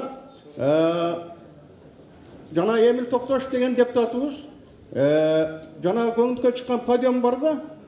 Ошол подиумду пасайттырып берем деп 2022-жылы 3 миллион акча бөлүнөт, 2 миллион бөлдүрүп берем деген. Былтыры да бөлдүрүп берем деди. Анан эле бир 50 миң 100 миң сомдук иш кылып коет. Ошол бойдон калып калат. Анан эми азыр бизге микрогес курабыз деп инвестор келип, бая подиумду талкалап койдулар. Жолду салып койду да. Булар азыр акчаны бая чөнтөккө кирип кеткеле турат. Ошо жолду, ошо биздин жолубузга жумшап берсеңиздер деген суроо талабыбыз. Көңдүк айылындагы жол, ушу Көңдүк чаттан баштап ары жерде 9 километр жолубуз бар. Ал жерде азыр ушул жерде ГЭС аткандар где-то 1 километр 200-дө отур кеңейтип атышат алар биздин жолдун жанынан. Ошол жерде ошон үчүн кичине көйгөй жаралып атат. Ал жерде эми чечилип калса бардыгы эле тегиз эле болуп калат ал жагынан бери. Булардыкы ошо өдө жагын айтып атышат да, өдө бейитке чыгып кеткен бир жол бар ошол жакта. Баланста алып тур да. Бизде баланска 9 километр бизде. Содержаниясын карап турмуз да, отурумдук содержаниясына момча акча бөлүнүп атат, карайбыз деген сөздү айтасыз да, туурабы? Баланста да, значит. Баланста турду. Рахмат. Азыр экинчи микрофондо 2 адам турасыңар, ошо менен жыйынтыктайбыз. Саламатсыздарбы? Бул бири-бирине түшүнбөй жатат. Саламатсыздарбы? Бакыт Эргешевич. Рахмат сиздерге. Алыс жерден келип, башкы прокуратурадан өкүлчүлүгү, биздин жаңы губернаторду, акимди ушул жерде барыңыздарды баштап келип, мынантип Каракулжа эли менен келип, жолугушуу, элдин көйгөйүн угуп, атайын келгениңиздер үчүн баарыңыздарга терең ыраазычылык билдиремин. Мен Каракулжа айылынын тургуну Осмонов Сүйүнбек Эргечевич. Өзүм отставкада подполковник, отставкада азыр пенсиядамын. Баткен союшунун ардагеримин. 99-жылы, как раз ошол жерде 99-жылы Бомбешков самолет бомба таштаганда Өзбекстанда. Мен кудум ошол жерде болчумун. Каракулжадан, Роодудан 4-өбүз кеткенбиз, 2-өө кайтышып калган. Бирөөбүз Россияда азыр мен эле калдым. Биринчиден ошо Баткен согушуна катышкан немелерге статус берилбей, ошону жазып алсаңыздар, биздин улуу урматтуу ажообузга жеткирсеңиздер. Анан экинчи көйгөй. Мынау бизде алайкуда 3 айыл өкмөт бар да. жол шартын баягыдан бери элдин баары айтып кетти. Действительно бул жерде ГАИ кызматкери 3 эле киши бар да. Бирөө дежурный болуп турат, экинчиси дем алат, бирөө иште болуп калат. Анан ГАИ кызматкерлер жетишпейт Алайкы зонасыначы. Мен ошо ГАИ кызматкерine жетекчи болуп иштеп жүргөндө айтып келдим, чечилбей эле келди. Ушул жака мына биздин замминистр келиптир, полковник. Ушу кишиге дагы жазып алсын. Ана Жеңиш Жоробеков деген начальник уудубуз бар эле. О киши начальник УГАИ болуп кетти. О кишиге деле айттым эле, макул деген боюнча кетти. Азыр улуу урматтуу замминистр отурасыз. Алайкыда действительно оорда сиздер эми көбү чоң машинада бар билинбейт. Эски калтыраган баллон кичинекей машинада барса билинет. Баягыдан бери канча эл ыйлап кетти. Жол маселеси боюнча. Анан мына Чалмадан өткөндө, Ылайталадан өткөн жол сложный да. Бакыт Төрөбаевич деле билсе керек. Ошо Алайкы зонасына бир специальный бир ГАИни бөлүп берсеңиздер. Бир служебный Нива менен кошупчу. Себеби биздин ГАИ кызматкерлеринде легковой машина бар да, аяка жете албайт. Анан мына жерден Чалма Маркстан өткөндөн кийин шопурлар өзү билет, Кудай сактасын. Элдин коопсуздугу керек, элдин тынччылыгы керек. Ошол жака постоянно эле бир ГАИ бөлүп берип, анан бир служебный УАЗ, Нива берип койсоңуздар, ошол жактан айлык алып, ошол жакта иштеп жүрө берсин. Себеби шопурлардын баары билип калган бу жердечи. Мына Ылайталадан Чалмадан өткөндөн ГАИ жок, өзүм билем деп кылат. Ал жерде 19 киши өлгөн, авария болуп, кайсы бир жерде. ГАИнин жоктугуна байланыштуучу. Анан ошол, сиз анан кийинки жол. Мына Өзгөн менен Каракулжан жол 30 эле километр. Жолдош Бакыт Эргешевич 30 километр. Бул жол 1974-жылы асфальт болгон. Ошол боюнча Уминоллакат бар, эч ким асфальт кыла элек. Жылда ямышный работа кылат. Март-апрель айларында. Мына дебі барып, ямаларды жамап коет, бирок ошондой эле спал. Машинанын ходовойу төгүлөт. Мына Ысык көлдүн жолу кандай болуп атат? Жалал Абадтын жолу канча болуп атат? Ушуну эки жетекчиге жеткирип барса, Бакыт Төрөбаев. Анан биздин жолчу чопурлардын баары сөгүнөт. 30 эле километр. Өзгөндөн бери. Оштон бери 85 километр. Оштон Өзгөнгө чейин кылбай эле койсун, оягы жакшы. Биздин жол мына Өзгөндөн Каракулжага чейин. Анан бул жагы Калелин Алайкы жолу продолжение болуп кетет. Мына Макенек айтканда, мына жерде сүйлөгөндөрдүн баарын урматтуу замминистр мен жакшы тааныйм. Мен жетекчилик кызматта иштегенмин, азыр пенсиядамын. Ана биздин пенсия, МВДнын пенсиясы эмне үчүн аз? Акылбек Жапаровго түз эле айтып барам. Эки кишини алдап коюп атат. Бюджетте акча жок, пенсионер көп депчи. Мен МВДнын атынан сиздерге кайрылып атам. Пенсияны көтөрсүн. МВДнын пенсиясын көтөрсүн. Мен азыр мына ушунча жыл эмгегими, өмүрүмө органга бердим. 4 районда иштедим. ГАИде иштедим, замначальник болдум, начальник милиция болдум. 14 мың пенсия алам, гражданскийлерден аз алам. Иштөөтүнө жетпейт. Өмүр бою милицияда иштеп пенсияга чыктык, жетпейт. Пенсия жетпейт. Шуну түз эле айтып барам Акылбек Жапаровгачы. Акылбек Жапаров ажообузду ташкент алдап коюп атат. Бюджетте акча жок, мына аны Рахмат. Жооп күтүңүз, эмне жооп алыңыз. Суроолорубузду жооп берип коюң.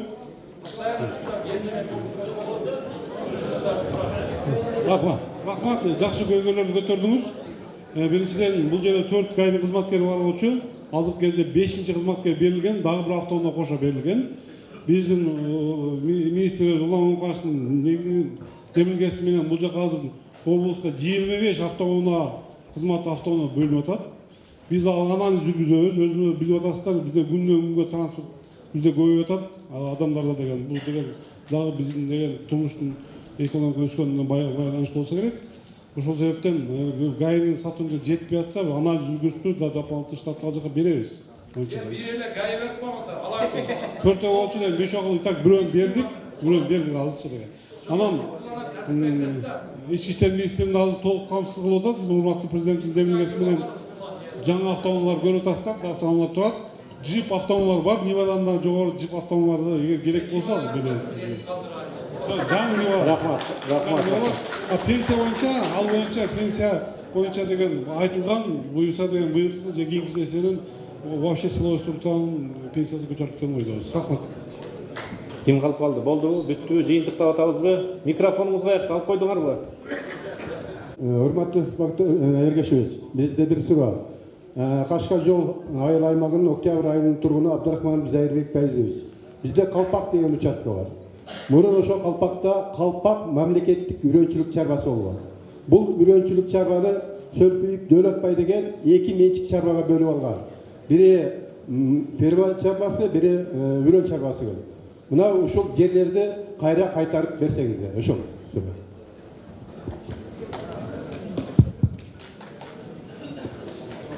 Рахмат. Урматтуу жыйындын катышуучулары, урматтуу каракулжалыктар, мен ойлойм абдан кенен жакшы сүйлөшүп алдык, Суроолор ачык болду. Ошого жараша жооп да алдыңар. Жыйындын башында айрым бир биздин жыйындын катышуучулары бул жыйын жасалма мамлекеттик кызматкерлер гана отурат деди. Бирок жыйындын жүрүшү андай мүнөздүү эмес болду, туурабы? Бардыгы ачык айтылды. Мына жер боюнча сурап аттыңар, айыл чарбасы боюнча жол маселеси, суу маселеси көтөрүлүп атты. Ушу региондо болуп аткан маселе мунун бардыгы. Буга чейин келгенде да ушул маселелер көтөрүлгөн. Бирок мындай жакшы анализ айтышыбыз керек. Бүгүн жасалып аткан нерсени жасалып атат деп айтышыбыз керек. Көргөндү көрдүм дей турган убакыт келди. Ошондуктан айрым мына жыйындын катышуучулары аны да айтып аттыңар, аныңарга да чоң рахмат. Бирок бардыгы бир күндө чечилип кетпейт экен. Чоң көйгөйлөр бар, анакы мынакей үстүндө иштеп аткан иштер. Эми урматтуу жыйын катышуучулар бир жакшы нерсени айтып коеюн. Аким да кичине отчетунда шашып кетти окшойт. Билим берүү тармагы боюнча мына бизде азыр министрдин орун басары отурат, колунда анализ болсо, балким жыйынтык чыгарып аткандыр. Экономика боюнча, өндүрүш боюнча балким Каракулжа району алдыга чыга албаса керек. Бирок билим боюнча эң алдыдасыңар, урматтуу анда. Бул боюнча кол чаап койсоңор болот. Анан ошол билим жаатында да азыр ушул баягы сапаттуу билим деп кичине мектептердин жаңыланышы боюнча маселе коюп атат. Мен суранат элем, урматтуу министрдин орун басары, мынакей ушу Каракулжада да күйүп кеткен мектептер бар. Алыскы региондо мектептер, эскилиги жетип калган мектептер бар. Мына ушунун приоритетин аныктап, бизде район отдел образования менен ушунун приоритетин район жетекчиси менен бир жакшылап бир определять этип берсеңер, анан ошого жараша титулга кирип турса жакшы болот элек. Анда эмесе жыйынтыктоочу сөздү мен Кыргыз Республикасынын министрлер кабинетинин төрагасынын орун басары Төрөбаев Бактыйыр берем. Урматтуу Каракулжа районунун тургундары, сиздерге чоң рахмат. Мына бүгүн абдан мындай айткандай ачык, эркин маек болду. Мен бул жерде жетекчилерге кайрылат элем. Кадр деген маселе айтылып калды. Менин оюм боюнча эң туура айтылды. Мына МЧС министрлиги апрель айында өзүнүн заключениясын берген экен. Айыл өкмөт башчысы айтып атат, заключение келген жок, биз ушуну күтүп атабыз. Шылтоо. Мына азыр мен башкы прокуратурадан сурап атам. Ошол боюнча бизде мыйзам бар. Кайрылуулар боюнча, тиги боюнча ушуну текшерип бериңиз. Текшерип эгерде кайсы ким күнөөлүү болсо, жазага тартайлык. Андай болбойт да. Биз ал жерде бийликте акчаны издеп атабыз. Бул жерде аз айтып кетти, мен ага кошулбайм, Акылбек Үсүнбекович деп айтты. Акылбек Үсүнбекович түнү күнү иштеп атат. Акча табам деп, экономиканы көтөрөм деп, элдин айлыгын көтөрөм деп, пенсияны көтөрөм деп, пособияны көтөрөм деп, күнү түнү мына мен ошо жанында жүрөм го. Күнү түнү ойлонуп атат. Ошон үчүн ал жерден биз мына сиздерге шарт түзүп берип атабыз. Машина алып берип атабыз, спецтехника алып берейин деп атабыз. Ошону сиздер бул жерде жергиликтүү эл менен тыгыз байланышта иштегиле да, урматтуу калайкал, жетекчилер. Жакшылап сиздер айткыла, жеткизгиле, аракет кылгыла. Ошону сиздер мына жакшылап мындай өзүңүздөргө эске алып, кийинки жылы 25-4-5 жылы келебиз, кайра эле ушул маселе болот.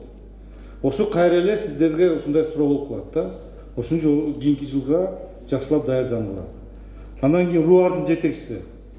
Мен бул жерде мен байкаган боюнча сиздин бул жерде кооперативде жалган кооперативде көбөйүп кетиптир. Сиздерге мына аз айтып атпайбы бир аксакал? Сиздер ал жерде отуруп алып эле билбейсиңер эч нерсе депчи. Бул жерде кооператив, жалган кооператив жок кылгыла. үйрөнчүлүк чарбаларды текшерип чыккыла. Мен айттым, жаңы аз 309 киргизем, эгерде эл, ошол жерде жергиликтүү эл өзү уюшуп кооператив болом десе, ушуларга беребиз жерди. Ушуларга беребиз. Ушул жерден эл өзү байысын дагы, жакшынакай шарттар менен иштеп алсын ушул жерде. Андай болбойт. Жерлерди кайтаруу боюнча ушуну биз да ревизия кылгыла. Урматтуу аким, сиздер дагы прокуратура менен бир комиссия түзүп жерлерди карап чыккыла дагы, ким кайсы жерлерди максаттуу иштетип атабы же максатсыз жүрөбү. Ошонун баары жакшынакай реттеп, жакшынакай кылып берилет. Анан кийин тиги Минтранс. Сиздер жол боюнча мына көрдүңүздөр, жол боюнча айтылып атат. Ошол көңүл буруп койгула. Каракулжа, Өзгөн Каракулжа 30 километрдин 15 километрин быйыл кылабыз дедиңер, 12 километр. Эмди жылкыга дагы ушул 30 километрдин ишин бүтүрүп койгула. Макулбу? Аны кийинки жылга келгенде мен укпайм ушул сөздү. Сүйлөштүкпү? Кудай буйрса бүтүрүш керек. Урматтуу туугандар, эми таза суу боюнча Азамат, уктуңар, таза суу боюнча өзүң келип, эксперттер менен келип, бүт бар жокто ревизия кылып чыккыла. Эгерде насостун жердин астындагы суу жок болсо, ана башка источниктер издегиле. Эртең аны биз куруп алып аны. 1 жыл, 2 жылдан кийин источник жок болуп калса, каяктан суу? Ошону жакшылап карап чыккыла. Аз айтып атпайбы, тиги унутуп калдым атын, булактын атын. Ошону айтып атышат да, ошо булактан алсаңар, мына 5-6 айлыгы жетет деп атпайбы? Ошону жакшылап карагыла. Каракулжа айылды өзүнчө айылды карап чыккыла. Ал да комиссия келип, бир сыра карап чыккыла дагы кандай состояниеде болуп атат деп. Урматтуу Каракулжа районунун тургундары, мына мен азыр республикалык бюджеттен каржылоо маселесин көтөрдүм. Азыр мына сиздердин районуңуздардан 828 миллион 950 миң сом заявка түштү. Бул курулуштар боюнча 472 миллионго заявка түштү. Өнүгүү фонд, райондук фонд 30 миллион, Steam грант аркылуу 35 миллион, ПСД проект жасаганга 5 миллион, капиталдык ремонттор боюнча 23 миллион, водоснабжение боюнча 1-майда жүрөт 10 миллион, ирригация боюнча 318 миллион заявка түшүптүр. Бул жерде Арашени сельский округу, Каракулжа, Чалма, Лайтала, Карагуз, Кеңеш, Каракулжа районуна деп 250 миллион каралыптыр. Ирригация боюнча. Ушуну уктуңуздар, жолдор боюнча да мына сиздер уктуңуздар, бул боюнча мына Каракулжа районуна капиталдык курулуштун республикалык бюджеттен мына 1 миллиардка жакын заявка түштү. Мына ушул заявканы дагы биз аткарыш керекпиз. Бирок бул этап менен кетет. Кийинки жылга дагы заявка түшөт. Ошентип биз урматтуу туугандар, биз ушул бюджетти толтуруп, ушул бюджеттин эсебинен жол курулсун, айлык маяна көтөрүлсүн, пенсия, пособие көтөрүлсүн деп мына ошол жака жумшап атабыз. Бир эле Каракулжа район эмес да. Бизде 40 район бар. 40 районду бирдей караш керек, урматтуу туугандар. Сиздер аны туура түшүнгүлөр. Мына бизде аз сиздер көрүп атасыздар. Жакшынакай сонун мега проекттер курулуп атат. Аны дагы туура кубатташ керек. Бул жерде Аксакал да туура айтты. Az айтып атпайбы? Биз жаман дебесек, биз жаман деле эл эмеспиз да. Биз жакшы элбиз. Биз ынтымактуу элбиз. Биз өнүккөн мамлекетке барабыз деген элбиз, урматтуу туугандар. Ошон үчүн сиздер дагы телевизордон көрүп атканда, YouTube'дан көрүп атканда, соц тармактан көрүп атканда жакшылыкты жакшы деп карагыла. Анан чукулап эле бири-бирибизди жамандап эле жүрсө болбойт да. Ошон үчүн алда көздө басайлык. Бизден андан нарыда пландар чоң. Биз мына 2030 жылкыга биз 30 миллиард ички дум продукцияны дайындап атабыз. 30 миллиард деген бул 3 триллион сом дегенди жасайын деп атабыз. 3 триллион сом жасайын деп атабыз. Бюджетибиз мына бүгүнкү күндө 557 миң миллиард болуп аткан болсо, 607ге апарайын деп атабыз.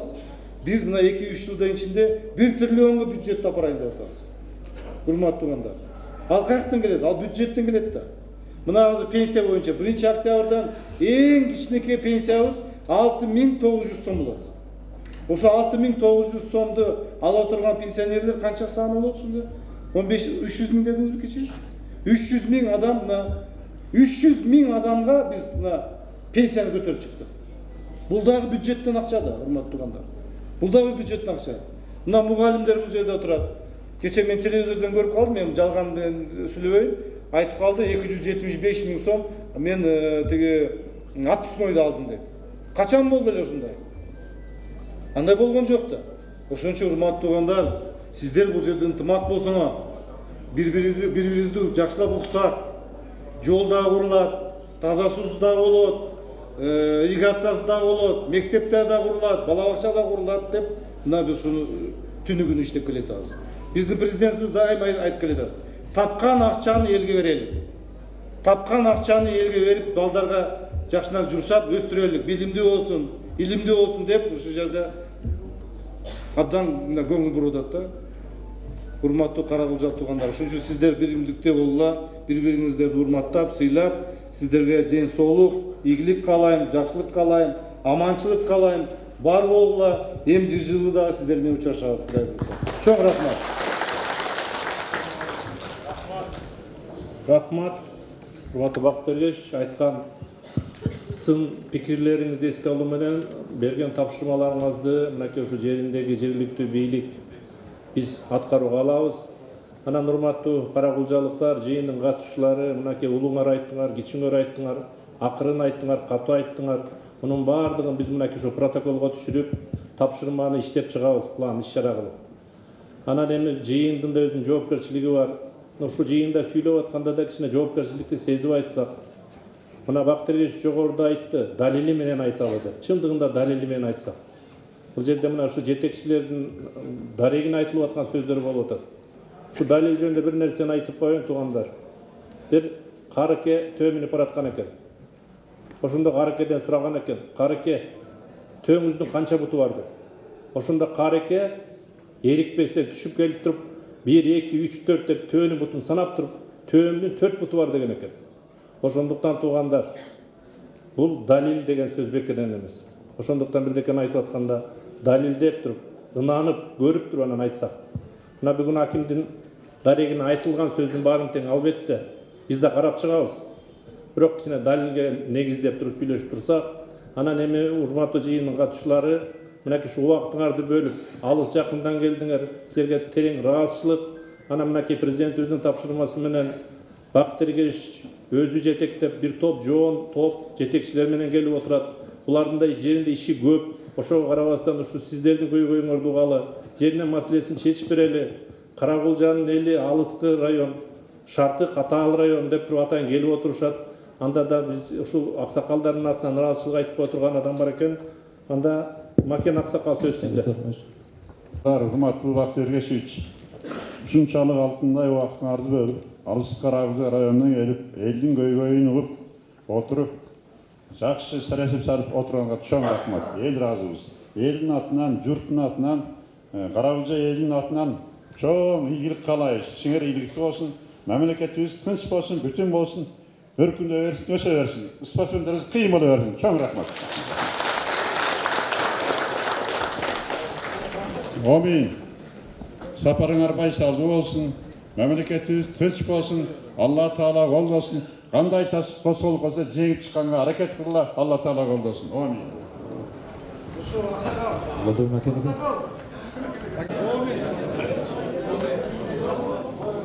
Жакшы тарттыңыз, мен өзү спортсменмин. Амин. Алла Таала дем күч берсин. Балдарыбыз, кыздарыбыз күчтүү болсун. Телевизорду көрүп сыймыртанып атабыз аябай. Мунан нары да ийгилик болсун. Алла Таала колдосун. Кичинекей кыргыз элинен ушунча дүйнөнү дүңгүрөткөн палвандар чыкканы бул өтө сүйүнүчтүү. Ошон үчүн булардын дайым жолу сапары байсалдуу болсун. Жолдорунда иштеринде ийгилик болсун. Алла Таала күч берсин.